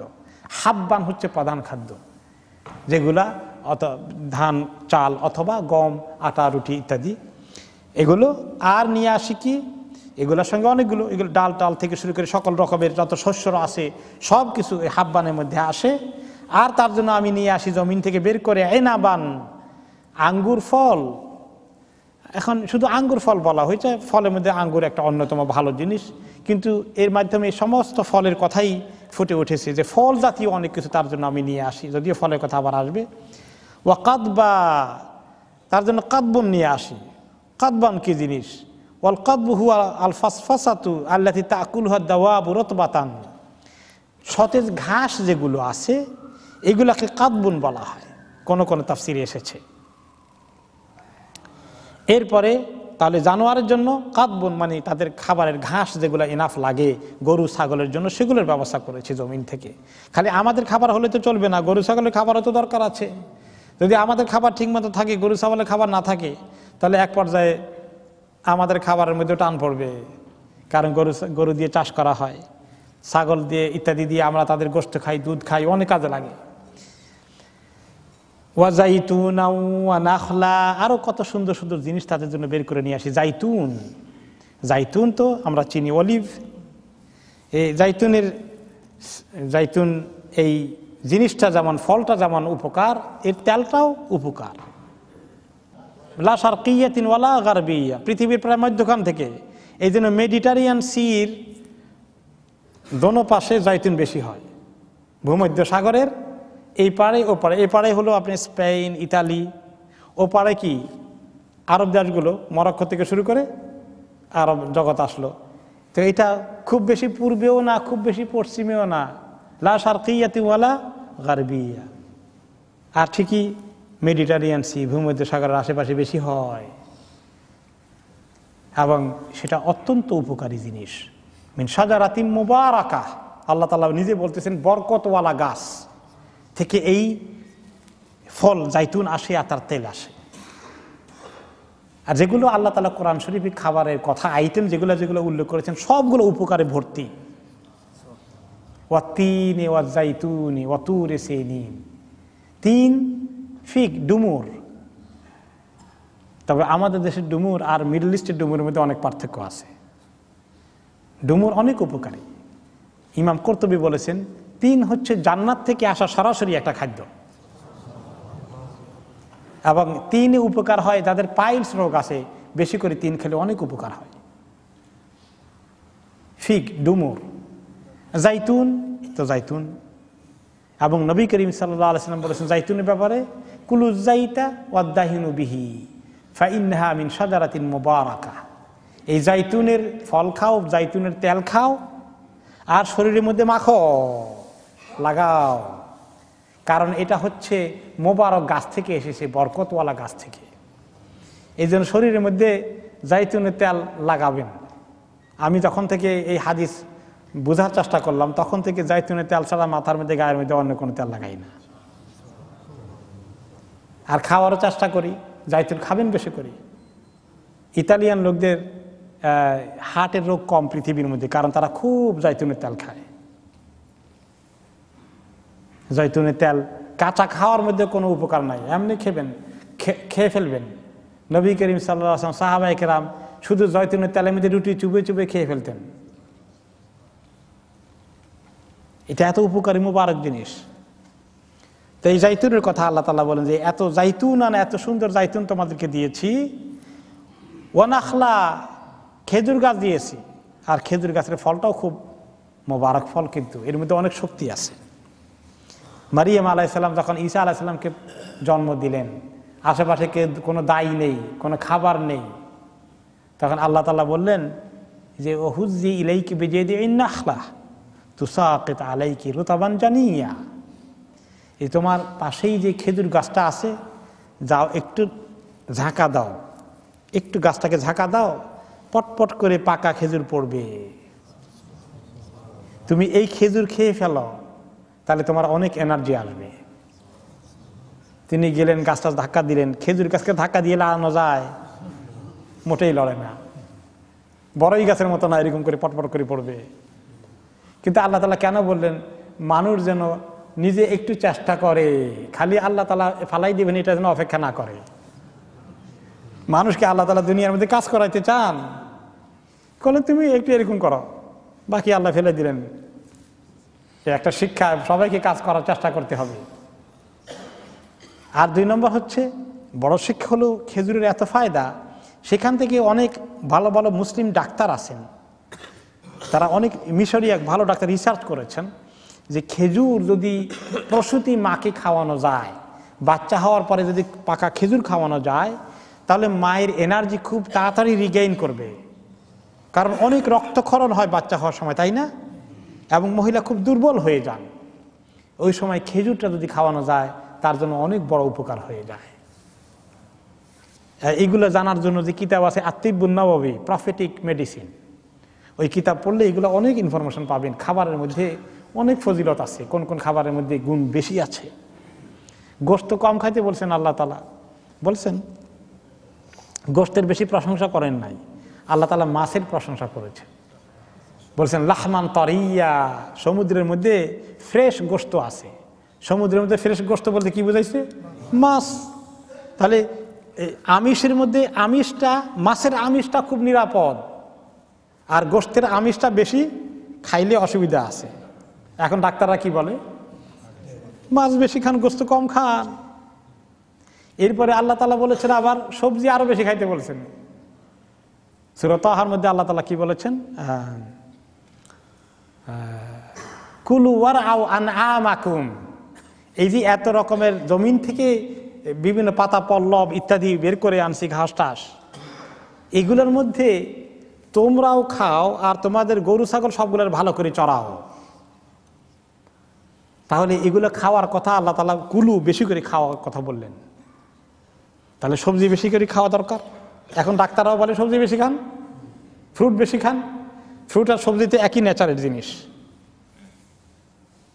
আর গরু ছাগল আপনাদের গৃহপালিত পশুকেও খাওয়ান। এখন এই দেশে গরুকে মোটা তাজা করার জন্য চিন্তা করলো যে ঘাস খাওয়াইলে গরু এত বেশি মোটা হয় না, তো গরু ছাগলের নাড়িভুঁড়ি দিয়ে এক রকমের মজাদার খাদ্য বানায় তারা, সেগুলো খাওয়ায় আবার গরুকে। গরু কি নর্মালি গোশত খায়? গরু গোশত খায় নর্মালি? ভালো করে গোশত একেবারে ভুনা করে ফ্রাই ট্রাই করে গরুকে খাওয়াই দেখেন তো, খায় না এগুলো। এখন তারা এমন দুষ্টামি করলো যে এমন কিছু ওখানে ঢুকাই দিল যে গরু খাইতে বাধ্য হয়ে যাচ্ছে, মজা করে খাচ্ছে। খেয়ে এগুলা খাইলে গরু এরকম ফুলে, যে গরুর গোশত হওয়ার কথা 2 মণ হয়ে যায় 4 মণ। এগুলো করতে গিয়া কি রোগ হলো এখানে? Mad cow disease. তার পরিণতি কি হলো দেখলেন? এবার গরুকে ঘাস না খাইয়া উল্টো খাওয়ার দিছে। কুলু ওয়ারআউ আনআমাকুম, আল্লাহর কোরআনের বিরুদ্ধে কাজ করেছে, অভিশপ্ত হয়ে গেল মানুষ। 1 লাখ লাখ গরুকে মাটির মধ্যে মেরে ফেলে ফেলে দাফন করতে হলো। আমাদের দেশেও কিছু বড় লোকেদের কিসমতে খারাপ জিনিস আছে। কোরবানি উপলক্ষে কিছু লোক করে কি, গরুকে ইউরিয়া সার খাওয়ায় নাকি। কিছু গরু পালনেওয়ালা আছে, মোটা তাজা করে ঈদের আগে, কোরবানি ঈদের আগে। আর এগুলা কি এমন আর্টিফিশিয়াল খাবার খাওয়ায়, এই উল্টা পাল্টা খাওয়াইয়া গরু এইরকম মোটা বড় হয়ে যায়। আর এগুলো এক এক গরু বিক্রি করে 1 লাখ 2 লাখ 3 লাখ টাকা। আর সেই গরুগুলো এমন আর্টিফিশিয়ালি হয়, গরু ওগুলাকে আর্টিফিশিয়াল চর্বি ফ্যাটের কারণে ওগুলা খালি গরম লাগে। এখন কোনো গরুওয়ালা যেগুলো মোটা করে, তারা ওদের জন্য এয়ার কন্ডিশন রাখছে, অথবা ফ্যান ওদের পিছনে লাগানো আছে, কারণ মরে যাবে। এই যে ফ্যাট জমা হয়ে আর্টিফিশিয়ালি, আর এগুলাকে বড় লোকেরা 1 2 লাখ 3 লাখ টাকা দিয়ে কিনে কোরবানি করে খায়। দেখছেন কপালে আল্লাহ কি রাখছে তাদের। তো এরকম আল্লাহ তাআলা ভালো ভালো জিনিসের কথা যেটা মানুষকে দিয়েছেন, মানুষ নিজের হাতে এটাকে নষ্ট করে। তো কথা ছিল যে আল্লাহ তাআলা সুন্দর সুন্দর জিনিসগুলো যেগুলো কোরআনে উল্লেখ করেছেন সবগুলোর মধ্যে ভালো গুণাগুণ আছে। আল্লাহ তাআলা লাবানের কথা বলেছেন, দুধের কথা বলেছেন, আর দুধ যে কত বড় পুষ্টিকর খাদ্য। আল্লাহ তাআলা মধুর কথা বলেছেন, মধু যে শিফাউল লিন্নাস, মানুষের জন্য শিফা। মধুতে সবার রেগুলার মধু খাওয়া দরকার, প্রত্যেকটি মানুষের মধু খাওয়া দরকার। অনেক রোগের প্রতিষেধক আল্লাহ তাআলা প্রতিকার রেখেছেন। তো জাইতুন ওয়া নাখলা, জাইতুন এবং খেজুর, খেজুর গাছে খেজুর, ও হাদাইকা গুলবা, আর তোমাদের জন্য কত রকমারি ঘন বাগিচা আমি তৈরি করে রেখেছি। বনাঞ্চল, রেইন ফরেস্ট, এরপরে এরকম বাগিচায় ভর্তি কত রকমের ফল ফলাদি সেখানে আছে। ওয়াফাকিহাতাও ওয়া আব্বা, সেখানে ফল, কত রকমের ফল আছে, কত রকমের এই ফলগুলো পৃথিবীতে আছে। কোনো বিজ্ঞানী কি দাবি করতে পারে যে পৃথিবীতে কত রকমের ফল আছে আমি সেটা সংখ্যা কমপ্লিট করতে পেরেছি? কোনো বিজ্ঞানী পারবে? কত জাতের ফল পৃথিবীতে আছে? চেষ্টা করলেও তারা অনেক দূর আগাতে পারবে, কিন্তু শেষ করতে পারবে আমার মনে হয় না, বা কেউ করেছে দাবি করতে পারবে না এই পর্যন্ত, জানি না ভবিষ্যতের কথা। এত রকমের ফল আল্লাহ তাআলা দিয়েছেন, এবং এত রকমের ফল দিলেন কেন? ফল একরকম থাকলে সারা বছর কেমন হতো? দেখেন একরকমের মধ্যে একঘেয়েমি চলে আসে না? নতুনত্ব, আমাদের দেশের সিজনের ফলগুলো যখন আসে কি আকর্ষণ থাকে খাওয়ার জন্য। আর আসলে শুধু মজা আকর্ষণ নয়, প্রত্যেকটি সিজনের জন্য ওই সিজনের ফলের মধ্যে ওই সিজনের রোগ বালাইয়ের জন্য ওষুধ রাখা আছে। আমার এক ঘনিষ্ঠ আত্মীয় আছে, তিনি বলে শোনেন, যে কোনো সিজনের যে ফ্রুটটা আসে ওটা কখনো মিস করবেন না। কেন? যে ওই সিজনের অনেক রোগ বালাইয়ের প্রতিষেধক আল্লাহ তাআলা ওই সিজনের ফ্রুটের মধ্যে রেখেছেন। এবং তিনি মোটামুটি একটু ভালো পণ্ডিত মার্কা লোক আর কি, এগুলো খোঁজখবর ভালো রাখেন। তো ফাকিহা তো এক রকমের ফল না, কত রকমের ফল। ও আব্বা, এখন আব্বারা কইবেন আব্বার কথা কোরআনে আছে, আব্বার কথা তো নাই, এটা সেই আব্বা না। এই আব্বা অর্থ কি? এই আব্বার ব্যাপারে ওমর রাদিয়াল্লাহু তাআলা আনহু জিজ্ঞাসা করলেন যে রাসূলুল্লাহ সাল্লাল্লাহু আলাইহি ওয়াসাল্লামকে, কাদ আরাফনাল ফাকিহাতা ফামাল আব, ইয়া রাসূলুল্লাহ ফাকিহা তো ফল তো চিনলাম, আব্বা কি জিনিস? ফাকাল লা আমরুকা ইয়া ইবনুল খাত্তাব ইন্না হাযা হুয়া লাহু তাকাল্লুফ। এই খাত্তাবের ছেলে ওমর, এই এত বেশি প্রশ্ন করে একেবারে টু দ্য পয়েন্ট বেশি বেশি বাইর করার চেষ্টা করা, এটা তাকাল্লুফ, এটা বেশি ভালো না। আব্বা আরবি ভাষায় সাধারণত যেটা বোঝায় আন্নাহু মিন নাবাতিল আরদ, এবং আল হাশিশুল বাহাইম ওয়ালা ইয়াকুলুহুন নাস, জমিন থেকে যত পাতা পল্লব আসে, ঘাস পাতা আসে, অনেক কিছু মানুষ খাইতে পারে। আমাদের দেশে কিন্তু জঙ্গলের মধ্যেও অনেক খাবারের বিভিন্ন রকমের শাক পাওয়া যায়, তাই না? এই পালং শাক তো জঙ্গলের না, ওটা তো চাষ করা শাক। জঙ্গলের মধ্যে কিছু শাক আছে, দেখছি আমাদের মুরব্বীরা ছোটকালে গিয়ে আমরা মনে করছি জঙ্গল গরু ছাগলে খাই, দেখেছি মুরব্বীরা ওখান থেকে বাছাই করে নিয়ে আসেন, আর মাশাআল্লাহ ওগুলো মজাও বেশি হয়। এরকম বন জঙ্গলেও কিছু শাক টাক আছে, এগুলো আব্বা না, এগুলো অন্য জিনিস, এগুলোর কথা একটু আগে হয়ে গেছে। আর তো আব্বা হচ্ছে ওই জিনিস যেগুলো মানুষে খায় না, গরু ছাগলের জন্য রেখে দেয়, এগুলো হচ্ছে আব্বা আয়াল বাহাইম। তো ইমাম হাসান আল বাসরি রহমতুল্লাহ আলাই এবং মুফাসসির মুজাহিদ রহমতুল্লাহ আলাই বলেন, আল আব্বু লিল বাহাইম কাল ফাকিহাতি লিবনি আদম। বনি আদমের জন্যে ফল ফ্রুট যেমন একটা এক্সট্রা আকর্ষণ, আর আব হচ্ছে ওই রকম কিছু ঘাস পাতা জঙ্গল, কিন্তু এগুলো সাধারণ জঙ্গলের তুলনায়ও, সাধারণ ঘাসের থেকেও গরু ছাগলের জন্য একটু এক্সট্রা অ্যাট্রাকশন আছে। স্পেশাল ঘাসগুলো যেগুলো তারা খুব বেশি পছন্দ করে, ওগুলো হচ্ছে আব্বের মতো তাদের জন্য। সেখানে তাদের অনেক রকমের উপকার সেখানেও আছে। আসলে ঠিক, যত রকমের খাদ্য আমরা খাই এগুলোর মধ্যে আমাদের অনেক রোগের উপকার আছে কিন্তু, তাই না? আপনি দেখবেন বিভিন্ন বাংলা পত্রিকাগুলো পড়লে দেখবেন রসুনের উপকার কি, তার বিরাট ফিরিস্তি তারা দেয়। আদার উপকার কি, তার ফিরিস্তি আছে, এইভাবে দেয় না? তা আমাদের এত উপকারী জিনিস খাওয়া লাগে, গরু ছাগলের তো উপকারী জিনিস খাওয়া লাগে, তাদের জন্য ঘাসের মধ্যে বিভিন্ন উপকারী জিনিস আছে। এই যে ফল যেরকম এক্সট্রা উপকার করে স্বাস্থ্য ঠিক রাখার জন্য, তাদের আহ্বান ওই রকম ঘাস যেগুলো তাদের শরীরে ফ্রুটের কাজ করে। যেমন আমাদের শরীরে ফ্রুট যে কাজগুলো করে, আহ্বান তাদের শরীরে ওই কাজগুলো করে। আল্লাহ তাআলার কুদরত, এগুলোতে এখনো সমস্ত আবিষ্কার হয়ে সারেনি, মানুষের সীমাবদ্ধতা এখনো রয়েছে। তো আল্লাহ তাআলা বলছেন, এই সব কিছু যে করে দিলাম, সৃষ্টি করলাম, কেন করছি জানো? মাতাআল লাকুম ওয়া লিআনআমিকুম, এসব কিছু দুনিয়ার মধ্যে সৃষ্টি করে তোমাদের জন্য মাতা, দুনিয়া ভোগ করার, মজা খাওয়ার ব্যবস্থা করে দিলাম। আর তোমাদের জানোয়ারগুলো, গরু ছাগল পশু পাখিগুলো, তাদের জন্য খাবার দাবার দুনিয়াতে যতদিন তাদের হায়াত আছে এনজয় করার, ভোগ করার ব্যবস্থা করে দিলাম। এই দুনিয়ার এগুলো খাও, খেয়ে আর আমাকে ভুলে যাও, তাই নাকি? হ্যাঁ, আমার কাছে আসতে হবে। ফাইদা জাআতিস সাখা, কিয়ামত যখন হবে তখন সব খবর নেব, কি কি খেয়েছিলা আর কি কি করলা। সুম্মা লা তুসআলুন্না ইয়াউমা ইদিন আনিন নাঈম, সব নাঈম সম্পর্কে জিজ্ঞাসা করব। বাকি কিভাবে জিজ্ঞাসা করবেন আল্লাহ তাআলা, সেই খবর এই সূরার বাকি অংশে আছে, আগামী সপ্তাহে আমরা শুনবো। আল্লাহ তাআলা তৌফিক। আজকে সূরা আবাসার 33 থেকে 42 পর্যন্ত এই আয়াতগুলো তাফসীর হবে ইনশাআল্লাহ তাআলা। ফাইদা জাআতিস সাখা, সাখা কিয়ামতেরই একটি নাম, যেমন সাহ কিয়ামতের নাম। আর সাখার আরেকটি অর্থ হচ্ছে একটা জোরে আওয়াজ আসা। আর সিংহায় ফুঁক দিয়ে যেটা হবে প্রথম আওয়াজটা, সেই আওয়াজটাও যেমন শক্তিশালী হবে, দ্বিতীয় আওয়াজটাও খুবই শক্তিশালী হবে। এই দ্বিতীয় আওয়াজটা যখন দেওয়া হবে সেদিন, তখন সবাই এটা শুনবে, কবর থেকে উঠে আসবে, হাসরের ময়দান অনুষ্ঠিত হয়ে যাবে, মানুষকে কবরকে দেখতে পারবে, দেখা সাক্ষাৎ হবে প্রিয়জনের সঙ্গে। হাসরের ময়দানে মা বাবা ভাই বোন আত্মীয় স্বজন ছেলে মেয়ে সবার সঙ্গে দেখা হবে। ইউবাসসারুনাহুম, অন্য সূরাতে আল্লাহ তাআলা বলেছেন তাদেরকে দেখানো হবে একে অপরকে। কিন্তু দেখার পরে খুব আগ্রহ করে কথাবার্তা বলা, একসঙ্গে থাকা, ওই চাহিদা আর থাকবে না, উল্টা হয়ে যাবে, দেখলে পালানোর চেষ্টা করবে অনেকটা।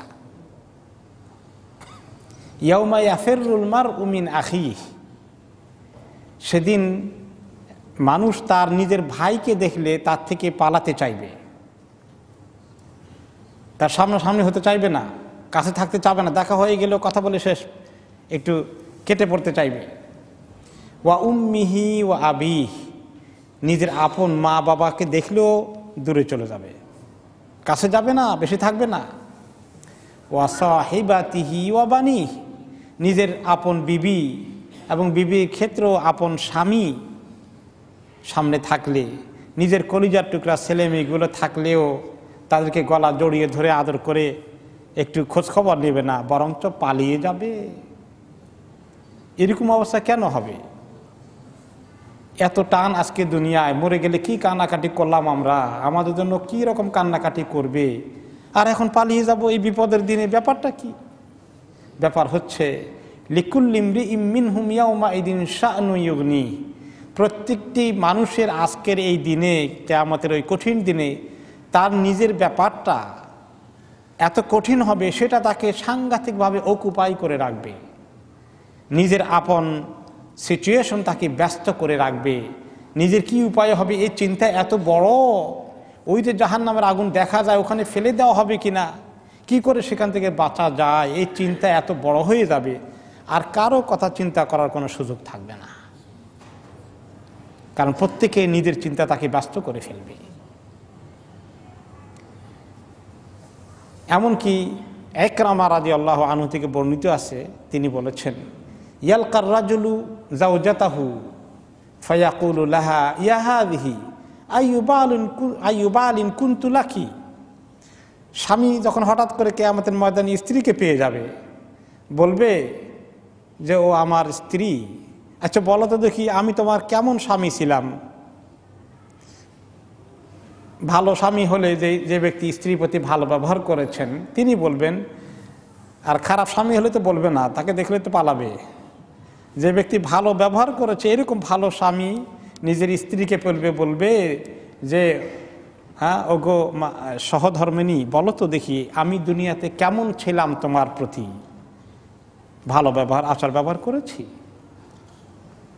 তখন স্ত্রী বলবেন ফাতাকুল নাম আল নেমাল বাল কুন্তা, আপনি তো বেশ ভালো স্বামী হিসেবেই ছিলেন, আপনার ব্যাপারে অভিযোগ করার কিছু নাই, আপনি সত্যি ভালো মানুষ ছিলেন। অতুসনি বিখাইরি মাস্তাতাত, তার ভালো গুণগুলো যেগুলো ছিল সেগুলো সম্পর্কে কিছু বলবে, আপনি আমার প্রতি এত সদয় আচরণ করেছেন, এরকম যত্ন নিয়েছেন, এত আদর করেছেন, এত খোঁজ খবর রেখেছেন, সব বলবে। এখন এগুলো শোনার পরে স্বামী বেচারা বলবে ফাইন্নি আতলুবু ইলাইকিল ইয়াউমা হাসানাতান ওয়াহিদা তুহিবুহা লি লাআল্লি আনজু মিম্মা তারাইন। তাহলে শোনো, আমি যখন এত ভালোই ছিলাম তুমি স্বীকার করলে, একটা দরখাস্ত দেই, আজকে আমার খালি একটা নেকি দাও।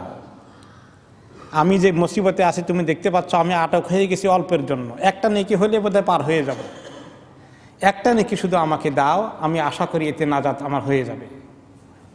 এই কথা শোনার পরে ফাতাকুলু লাহু মা আইসারা মা তলাবতা ওয়ালাকিন লা উতিকু আন উতিয়াকা শাইআন আতাখাওয়াফু মিসলাল্লাযী তাখাফ।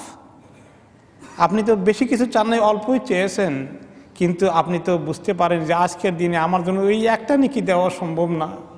কারণ হচ্ছে আপনি যে মুসিবতে আছেন, যেটার আশঙ্কা করছেন, আমিও সেটার মুসিবতে আছি, সেটার আশঙ্কাই করছি। কি কঠিন! ভালো স্বামী ভালো স্ত্রী তাও একে অপরকে হেল্প করার জন্য নিজের একটা নেকি দান করতে রাজি নয়। তো লোকটা হতাশ হয়ে গেল, পেল না কিছু আর।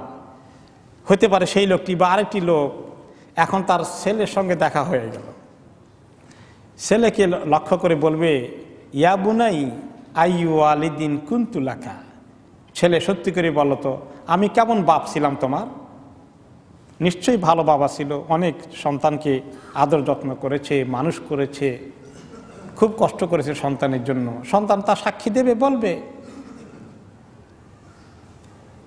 ফায়ুসনি বিখাইর, সন্তান তার অনেক প্রশংসা করবে, আপনি অনেক ভালো কাজ করেছেন, আমাদের জন্য অনেক কষ্ট করেছেন।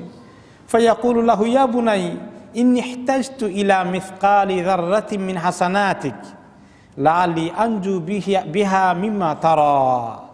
তাহলে প্রিয় বৎস, বাবা এই অল্প একটু নেকি যদি আমাকে দিতে পারো, তাহলে মনে হয় এটা যোগ হয়ে গেলে আমি পার হয়ে যাব, অল্পর জন্য ঠেকে গেছি, এই বিপদ থেকে উদ্ধার পেয়ে যায়, একটু অল্প নেকি আমার তুমি দিয়ে দাও, এত ইহসান তোমার প্রতি করেছি। ফায়াকুলু ওয়ালাদুহু ইয়া আবাতি মা আইসারা মা তালাবতা, বাবা আপনি তো বেশি কিছু চান নাই, অল্পই চেয়েছেন বুঝলাম, ওয়ালাকিন্নী আতাখাওয়াফু মিসলাল্লাযী তাতাখাওয়াফ, আপনার মুশকিল হয়ে গেছে, আপনি যে মুসিবতে আছেন আমিও সেই একই মুসিবতে আছি, আমারও অবস্থা সুবিধা না, একটু নেকির আমার খুব দরকার, একটু সামান্য নেকি দেওয়া আমার পক্ষে সম্ভব হচ্ছে না, আমি আপনাকে ফালা আস্তাতিউ আন উতিয়াকা শাইআ, আল্লাহ তাআলার কাছে আমি এমন আটক হয়ে আসি যে আমি আপনাকে সামান্য কিছু দিতে পারছি না। হাত্তা ঈসা ইবনে মারইয়াম ইয়াকুল লা আসআলুল ইয়াওমা ইল্লা নাফসি, এমনকি ঈসা ইবনে মারইয়াম তিনি বলবেন যে আজকে আমি কারোর জন্য কিছুই চাইতে পারবো না, শুধুমাত্র আজকে আমার নিজের চিন্তাই থাকবো, ইল্লা নাফসি ইয়া নাফসি ইয়া নাফসি, আমার কি উপায় হবে, আমার কি অবস্থা হবে। লা আসআলুহু মারইয়াম আল্লাতী ওয়ালাদাতনি, এমনকি আমার মা যিনি আমাকে কষ্ট করে জন্ম দিয়েছেন, সেই মার কাছে গেলেও আমি কিছু পাবো না, আমি জানি, আজকে আমাকেই আমার চিন্তা করতে হবে। এই কঠিন দিনে ভাই ভাইকে দেখলে পালিয়ে যাবে, সেই কথা এক্সাম্পল এসেছে। ইবনে আব্বাস রাদিয়াল্লাহু আনহু বলেছেন ইয়াফিরু কাবিল মিন হাবিল, কাবিল যখন হাবিলকে দেখবে তখন কাবিল পালিয়ে যাবে, কারণ কাবিল তো ছিল, হাবিল কতল করেছে কাবিলকে, তো এখন কাবিল তো ভালো পজিশনে আছে, হাবিলের অবস্থা কাহিল, সে আসে যদি বলে যে ভাই যা হয়েছে মাফ করে দাও, কিছু আমারে দিয়ে দাও, আমারে পার করে দাও, এই ভয়ে আজকে কাবিল পালাবে হাবিলকে দেখলে। অন্য তাফসিরে এসেছে, আল হাসান আল বাসরি রহমতুল্লাহ আলাইহি বলেছেন যে আউয়ালু মান ইয়াফিরুল ইয়াউমাল কিয়ামা মিন আবিহি ইব্রাহিম, কিয়ামতের দিন প্রথম যে পিতা যে সন্তান পিতাকে দেখলে পালাবে, সে সন্তান হচ্ছেন ইব্রাহিম আলাইহিস সালাতু ওয়াস সালাম। নিজের বাবাকে দেখলে পালাবেন। বাবা যদি বলে বসে যে আমারে কিছু উদ্ধার করো, কিছু নেকি টেকে দিয়ে দাও, তোমার তো অনেক আছে, অনেক থাকলেও দেখে পালাবেন, নিজের থেকে কিছু দিতে হয় কিনা। ওয়া আউয়ালু মান ইয়াফিরু মিন ইবনিহি নূহ, আর নিজের ছেলে দেখে পিতা পালিয়ে যাবেন সর্বপ্রথম তিনি হচ্ছেন নূহ আলাইহিস সালাম। তার যে ছেলে কাফের থেকে গিয়েছিল, বলল যে পানি যতই আসুক আমি পাহাড়ের উপরে উঠবো, আমার অসুবিধা হবে না, আপনার কিস্তিতে উঠতে চাই না। কাফের ছেলে, সেই ছেলে আসবে যে বাবা আজকে তো শেখে গেছি, আমাকে উদ্ধার করেন, এই কথা বলে কি না? সেই জন্য নূহ আলাইহিস সালাম পালিয়ে যাবেন। ওয়া আউয়ালু মান ইয়াফিরু মিন ইমরাআতিহি লূত, আর নিজের বিবিকে দেখে পালিয়ে যাবে সর্বপ্রথম যে এই কাজ করবেন তিনি হচ্ছেন নবী লূত আলাইহিস সালাতু ওয়াস সালাম। কারণ তার আপন বিবি কাফেরা ছিলেন, ভিতরে ভিতরে কাফেরা। এবং আপনারা জানেন লূত আলাইহিস সালামের কওমের প্রতি যে আযাব আসে, তার মধ্যে ওই বিবিও পড়ে গেছেন। নূহ আলাইহিস সালামের সঙ্গে যাচ্ছিলেন পার হয়ে, আল্লাহ তাআলা বলে, লূত আলাইহিস সালামের সঙ্গে আল্লাহ তাআলা বলে দিয়েছিলেন আপনি আপনার পরিবার নিয়ে পালিয়ে যান, তবে আপনার স্ত্রী তিনি পিছনের দিকে তাকাবেন, কারণ তার সঙ্গে ওদের লিঙ্ক আছে। এবং স্ত্রী সত্যি পিছনের দিকে তাকালো, আর একটা পাথর এসে পড়ে তাকে আঘাত করলো, শেষ। আযাবের মধ্যে গজবের মধ্যে পড়ে গেল। ওই স্ত্রী লূত আলাইহিস সালামের কাছে আশা করবে কিছু, এই জন্য লূত আলাইহিস সালাম তাকে দেখলে পালাবেন।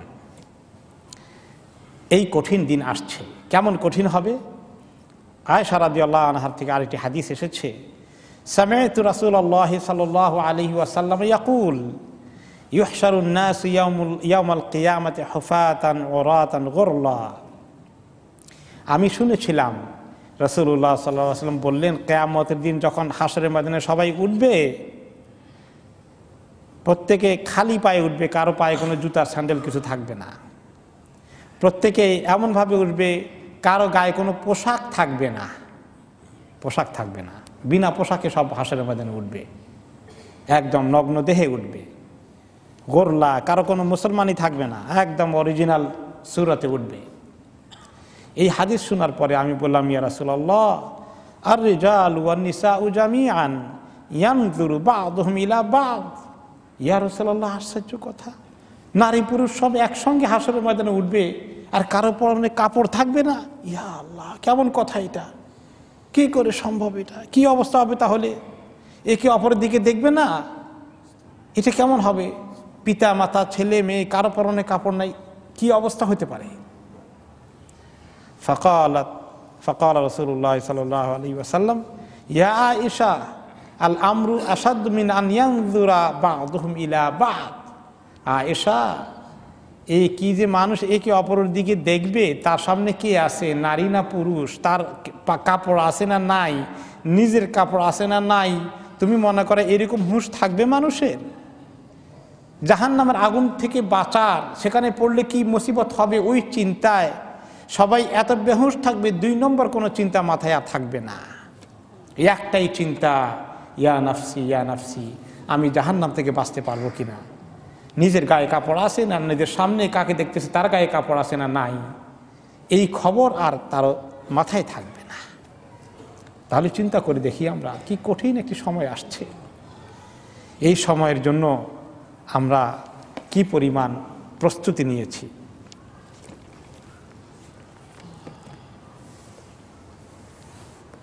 এই হাদিস আমাদেরকে স্মরণ করিয়ে দেয় আজকে আমাদের তো ছেলে মেয়ে পিতামাতা, পৃথিবীতে কত মায়া মমতার সম্পর্ক স্বামী স্ত্রী দাম্পত্য জীবনে আসি। আজকে আমরা তাদের মায়া মমতার মধ্যে আছি, ভালোবাসি, তাদের কল্যাণ কামনা করি, তাদের দুঃখ কষ্ট দেখলে কীভাবে দৌড়ে যায়। সন্তান যদি অ্যাক্সিডেন্টের দিকে দৌড়ে যায়, সন্তানকে উদ্ধার করার জন্য বাবা এমনভাবে দৌড় দিল যে বাবাই অ্যাক্সিডেন্টে পড়ে গেল, বেহুশ হয়ে যায়। ঘরে আগুন লেগে গেলে আল্লাহ মাফ করুক, সন্তানকে উদ্ধার করার জন্য বাবা নিজে আত্মাহুতি দিয়ে ফেলেছে, নিজের জান চলে গেছে, পরোয়া করেননি। এত বড় দায়িত্ব অনুভব করেছেন, আর কিয়ামতের দিন কি অবস্থা হয়ে যাবে সেই কথা আল্লাহ তাআলা বলে দিয়েছেন। কু আনফুসাকুম ওয়া আহলিকুম নারা, কু আনফুসাকুম ওয়া আহলিকুম নারা, তোমাদেরকে বাঁচাও জাহান্নামের আগুন থেকে, ছেলে মেয়েদেরকে বাঁচাও। এই কথা আল্লাহ তাআলা বাঁচার জন্য কতবার বলেছেন। আল্লাহ তাআলা যখন মানুষ এভাবে পেরেশান হয়ে যাবে, বাঁচার জন্য অস্থির হয়ে যাবে, জাহান্নামে পড়ে যাবে, জাহান্নামে জ্বলতে থাকবে, চিৎকার করবে, ফেরেশতারা বলবেন আলাম ইয়াতিকুম নাযীর, তোমাদের এই করুণ অবস্থা কেন? সবাই এত লোক জাহান্নামে কেন আসছো? এত চিৎকার করছে এখন, এগুলা থেকে সতর্ক করার জন্য, সাবধান করার জন্য তোমাদের কাছে কেউ আসে নাই? কোনো নবী রাসূল আসেন নাই? পরবর্তী জামানায় নবী রাসূলদের পক্ষ থেকে লোকেরা গিয়ে তোমাদেরকে দাওয়াতি কাজ করেন নাই? দ্বীনের কথা বলেন নাই? নামাজের দিকে আনেন নাই? ক্বালু বালা ক্বাদ জাআনা নাযীর, তখন তারা বলবে যে আসছিল তো ঠিকই, সাবধান করার জন্য, দাওয়াত দেওয়ার জন্য, সংশোধন করার জন্য, ক্বাদ জাআনা নাযীর, এসেছিল ঠিকই, কিন্তু আমরা তাদেরকে বলেছি যাও, তোমাদেরকে বিশ্বাস করি না, তোমাদের কথা শুনি না, আনতুম ফি দালালিন কাবীর, ফাকাযযাবনা ওয়া কুলনা মা নাযালাল্লাহু মিন শাই, বিশ্বাস করি নাই, কি আল্লাহ নাজিল করছে এগুলা শুনতে চাই না।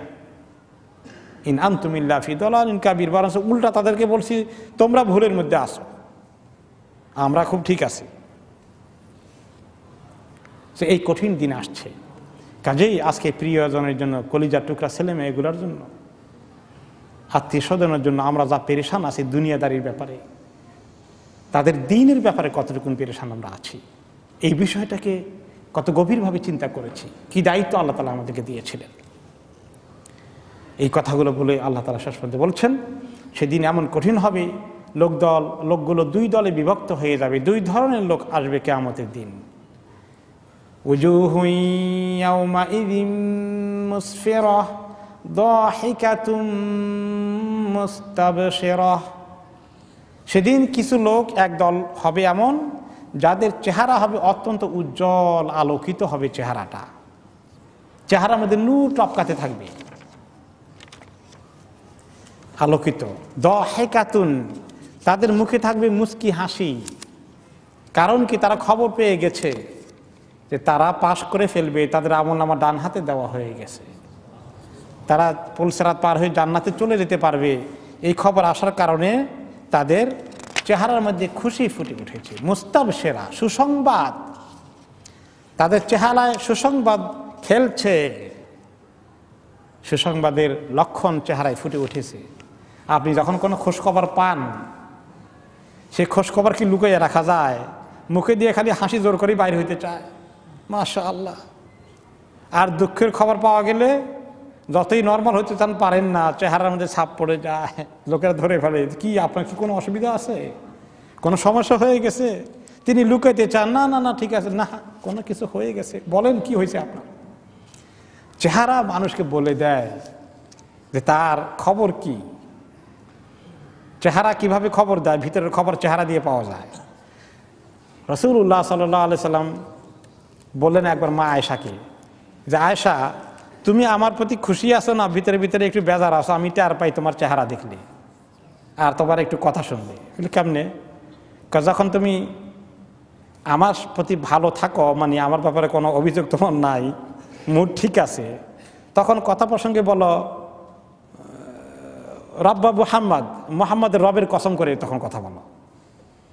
আর যখন কিছু তোমার আমার ব্যাপারে কোনো অভিযোগ থাকে, ক্ষোভ থাকে, তখন তুমি আমার নাম না নিয়ে বলো রব্বা ইব্রাহিমের রবের কসম করে বলতেছি। তাহলে চেহারায় কথাবার্তায় মানুষের ভিতরের খবর চলে আসে। এই জন্য বলা হয় যে চেহারা হচ্ছে একটা ব্যক্তির ঠিকানা, ব্যক্তির পরিচয়। এই জন্য আইডি কার্ডের মধ্যে চেহারা থাকে না হাত পাও কিছু থাকে, পরিচয়। তো এই জন্য চেহারা, আল্লাহ তাআলা চেহারায় পরিচয় ফুটিয়ে তুলবেন, এরা নেককার। এদের চেহারা দেখলেই সেটা বোঝা যাবে মুসফেরা, চেহারার মধ্যে আলো ঝলমল করতে থাকবে, নূর চমকাতে থাকবে। এখন এই চেহারা নূর টপকানোর জন্য, আলো ঝলমল হওয়ার জন্য আল্লাহ তাআলা দুনিয়াতে অনেক আমল রেখেছেন। একটা আছে মিন আসারিল উযু, এই যে আমরা ওযু করি, কিয়ামতের দিন মুমিনদেরকে আল্লাহ তাআলা ওযুর কারণে যে অঙ্গগুলো ধৌত করি, ধুয়ে ফেলি পানি দিয়ে, এই অঙ্গগুলো একদম চমকাতে থাকবে নূরে। তাহলে অজু বেশি করে করলে, অজুর হালতে থাকলে, নামাজের জন্য তো অজু করি, এমনি তো অজুর হালতে থাকার মধ্যেও আল্লাহ তাআলার কাছ থেকে আখিরাতে এটা একটা ভালো আমল, চেহারা অতিরিক্ত নূর চমকাবে। এরপরে আরও হাদিস আছে, কোন হাদিসে এসেছে, মান কাসিরাত সালাতুহু বিল-লাইল হাসুনা ওয়াজহুহু বিন-নাহার। যেই ব্যক্তির রাতের বেলায় তাহাজ্জুদ বেশি করে পড়বে, সেই ব্যক্তিকে দিনের বেলায় আল্লাহ তাআলা তার চেহারাকে আলোকিত করে দেবেন। এই জন্য কেউ কেউ আবার এই নিয়ে তো তাহাজ্জুদ পড়েন না, বেশি করে তাহাজ্জুদ পড়ি, আমার চেহারা দিনের বেলা খুব আলোকিত হয়ে যাবে, ওই নিয়ে তো পড়া ঠিক না। পড়া লাগবে আল্লাহ তাআলা কবুল করবেন। আল্লাহ তাআলা বলেছেন, কুমিল লাইলা ইল্লা কালিলা ফাতাহাজ্জাদ বিহি নাফিলাতাল লাক ওয়া বিল আসহারি হুম ইস্তাগফিরুন। আল্লাহকে সন্তুষ্ট করার জন্যই পড়তে হবে, যদি কোনো সময় আল্লাহ পড়া তৌফিক দান করেন। চেহারায় নূর আসলো কি আসলো না এটা আয়না দিয়ে দেখার দরকার নেই, কদ্দুর আসলো সেটা আল্লাহ তাআলা দেবেন। কিন্তু দুনিয়াতে কারো কারোটা ফুটে উঠে, কারো কারোটা নাও ফুটতে পারে, কিন্তু আসল তো হলো কিয়ামতের দিন উজুহুন মুসফিরা হওয়া। হ্যাঁ, সেদিন এই চেহারা আলোকিত হবে, মুস্তাবশিরা, সুসংবাদ পাবে, দাহিকা, মুখে হাসি লেগে থাকবে তার কামিয়াবির খবরের কারণে। আর এই হলো নেককারদের চেহারা। আর যারা গুনাহগার, ওয়া উজুহুন ইয়াউমাইযিন আলাইহা গাবারাহ, আরেক দল লোক আসবে যাদের চেহারার মধ্যে গাবারা, ধুলোবালি থাকবে, যাদের চেহারার মধ্যে ধুলোবালি পড়ে থাকবে, চেহারা পরিষ্কার থাকবে না। তার হাকুহা কাতারা, এবং তাদের এই চেহারার মধ্যে কালো ছাপ পড়ে যাবে, কালো ছাপ পড়ে যাবে। কষ্টের কারণে মানুষের চেহারায় কালো ছাপ পড়ে, অসুবিধার কারণে চেহারা কালো হয়ে যায়, দুঃখের সংবাদ পড়লে অটোমেটিক্যালি চেহারা কালো হয়ে যায়। কিন্তু কিয়ামতের দিনে দুঃখ, কষ্ট, শোক কি পরিমাণ হবে, কি পরিমাণ কালো হয়ে যাবে, এবং সেখানে ধুলোবালিও চলে আসবে। হাসরের ময়দানে তো ধুধু মাঠ থাকবে, সেখান থেকে ধুলোবালি তাদের এখানে পড়বে। কিন্তু মুমিনদের চেহারায় আল্লাহ তাআলা ধুলোবালি পড়তে দেবেন না, তাদের চেহারাকে ঢেকে ফেলবে। মানসিক কষ্ট, সেটার কারণে দেখতেও চেহারা তাদের সুন্দর লাগবে না, আলোকিত থাকবে না, অন্ধকার ছেয়ে যাবে। উলাইকা হুমুল কাফারাতুল ফাজারা, এরা হচ্ছে ওই লোক যারা কাফের এবং ফাজের। কাফারা হচ্ছে কাফেরের বহু বচন। সকল কাফের যারা দুনিয়াতে আল্লাহ তাআলাকে বিশ্বাস করেনি, ইসলামকে দিন হিসাবে কবুল করেনি, নবীদের প্রতি বিশ্বাস করেনি, তারা সবাই চেহারা কালো হয়ে যাবে। আর যারা ফাজারা, যারা হয়তোবা সোকল মুসলিম ছিল, তথাকথিত মুসলিম, কিন্তু আমলের মধ্যে ফুজুর রয়েছে, গুনার আমলের কারণে আমল নামা গুনাহ দিয়ে ভর্তি হয়ে আছে, তাদের চেহারাও কালো হয়ে যাবে। এই কালো হওয়া চেহারা নিয়ে আরেক দল উঠবে। কালো হওয়ার কারণও তারা জানবে যে তাদের আমল নামা বাম হাতে দেওয়া হয়েছে, তাদের কাছে খবর এসে গেছে যে তারা নিজেরা পড়ে দেখছে। আল্লাহ তাআলা বলছেন, পড়ো এবার, তুমি নিজে হিসাব ঠিক করো, ইকরা কিতাবাক। তারা পড়ে দেখবে তাদের ঠিকানা হয়ে যাচ্ছে জাহান্নাম, বাঁচার কোনো উপায় নেই। এই খবর তাদেরকে কি কষ্ট দেবে, তাদের অন্তর কিভাবে ব্যথিত হয়ে তার ছাপ চেহারায় ফুটে উঠবে। মানুষ চেহারাকে সুন্দর করার জন্য আজকে কত খেয়াল করে, দুনিয়ার মধ্যে অল্প সময়ের চেহারা সুন্দর করার জন্য।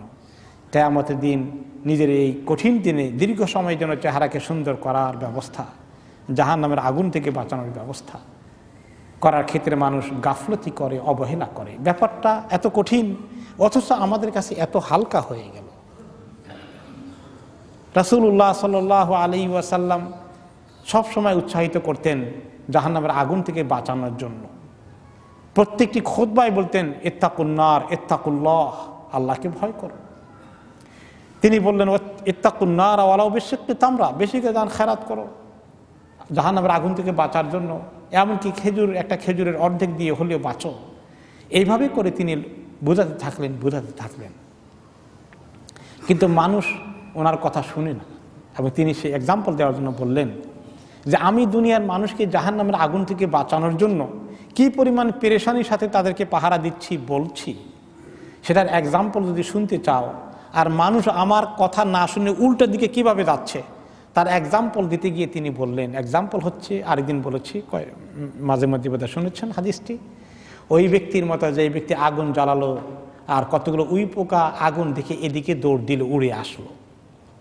সেই লোকটি নিজের কাজে আগুন জ্বালিয়েছে, কিন্তু উই পোকা আগুন দেখে ওখানে পড়ে পড়ে মরছে। সেই ব্যক্তি এক খণ্ড কাপড় টাপড় হাতে নিয়ে ওই পোকাগুলোকে তাড়ায়, এখান থেকে সরিয়ে দেয়, খুব চেষ্টা করে এখানে এসো না, এসে পড়লে জাহান্নাম, আগুনে মরে যাবা। তারা কেউ তার কথা শুনে না, আরেকখান দিয়ে হয়ে হলেও দ্রুত গতিতে আগুনের মধ্যে এসে পড়ে। তিনি বললেন আমার অবস্থাও তাই, দুনিয়ার মানুষকে আমি জাহান্নামের আগুন থেকে বাঁচানোর জন্য এত শক্ত করে তাদের কোমর ধরিয়ে, অনেক সময় কোমরে কাপড় ধরে টান দেই, তারা আমার হাত থেকে ছুটে জাহান্নামে ঝাঁপিয়ে পড়তে চায়। মানুষের ট্রেন্ড, মানুষের ঝোঁক প্রবণতা কোন দিকে? জাহান্নামে যাওয়ার দিকে। অথচ আমাদের বুদ্ধি বলে, আকল বলে জাহান্নাম কষ্টের বিষয়, ওখানে যাওয়া ঠিক না, জান্নাতে যাওয়া দরকার। কিন্তু এই জিনিসটা আমলের মধ্যে আসে না, এই চিন্তাটা জীবনের মধ্যে পরিবর্তন নিয়ে আসে না, আমাদের মধ্যে পেরেশানি তৈরি করে না, আমাদের মধ্যে গাফলতি নিয়ে আসে। এই কঠিন বাস্তবতাগুলো আল্লাহ তাআলা বলে দিলেন কিয়ামতের দিন কি হবে। এই ছেলে মেয়ের জন্য আজকে দুনিয়ার মানুষ যারা ঘুষ খায়, ঘুষ কি সব নিজের জন্য খায়? ছেলে মেয়েকে একটু ভালো খাওয়াবে, ভালো কাপড় চোপড় পরাবে, ভালো স্কুলে পড়াবে, বেতনে টাকা হয় না, কি করা লাগে, কত এক্সকিউজ, এই জন্য ঘুষ না খালি উপায় নাই। ঘুষ খায় ছেলে মেয়েগুলোকে ভালো লেখাপড়া করাতে, ভালো সার্টিফিকেট, ভালো ডিগ্রি নেওয়াতে। কিন্তু এই ঘুষের টাকা, নাপাক টাকা নিজের শরীরেও ঢুকলো, নিজের ছেলে মেয়ের গোশত মাংসের মধ্যে নাপাক টাকা জমে গেল। যেই গোশত মাংস রক্ত নাপাক টাকা থেকে সার পায়, সেই গোশত জাহান্নামে জ্বলার জন্যই বেশি উপযুক্ত হয়। আর যেই গোশতগুলো সার পায়, খাদ্য পায় হালাল সোর্স থেকে, সেগুলো জান্নাতে যাওয়ার জন্যই উপযুক্ত। আর ঘুষ খাওয়ার পরে শেষে যদি দোয়া করে, আল্লাহ তাআলার কাছে খুব তওবা করে, জীবনে হজ করে সব কিছু মাপ পেতে চায়, জাহান্নামের আগুনের জন্য কাঁদতে থাকে, তার দোয়া কদ্দুর কবুল হবে সে কথা রাসূলুল্লাহ সাল্লাল্লাহু আলাইহি ওয়াসাল্লাম হাদিসে বললেন। কোন লোক আছে যে তার ইনকাম হারাম, তার খাওয়া হারাম, পান করা হারাম সোর্স, গায়ের কাপড় দিয়েছে হারাম সোর্স থেকে টাকা কিনেছে, টাকা দিয়ে কিনেছে, আর এখন বিপদে পড়েছে বা জাহান্নামের আগুন থেকে বাঁচতে চায়, হাত তুলে উঁচু করে আল্লাহকে কি ডাকে, ইয়া আল্লাহ বলে চিৎকার করে ডাকে। ফাআন্না ইস্তাজাবু লাহু, কি করে তার দোয়া কবুল করা হবে? মাকালহু হারাম, মাশরাবুহু হারাম, ও মালবাসুহু হারাম, ফাআন্না ইস্তাজাবু লাহু। তো এই জিনিসটা, এই মেসেজটা আমাদের এই মুসলিম উম্মতের কাছে পৌঁছা দরকার, যে আমাদেরকে নিজেদেরকে বাঁচতে হলে, ছেলে মেয়েগুলোকে বাঁচাতে হলে, কিয়ামতের দিন এই কঠিন পরিস্থিতি থেকে বাঁচতে হলে আজকে আমরা আমাদের লোভ সামলানো দরকার, আমাদের শাহাওয়াতকে কন্ট্রোল করা দরকার, আমাদেরকে আল্লাহ তাআলার ইতাআতের দিকে ঢুকে যাওয়া দরকার, আল্লাহর ভয়ে আমাদেরকে ভীত হওয়া দরকার, তওবা করা দরকার, জান্নাতের দরখাস্ত দেওয়া দরকার, জাহান্নাম থেকে পানা চাওয়া দরকার। আজকে আমাদের তাফসীর আমরা ইনশাআল্লাহ এখানে শেষ করছি।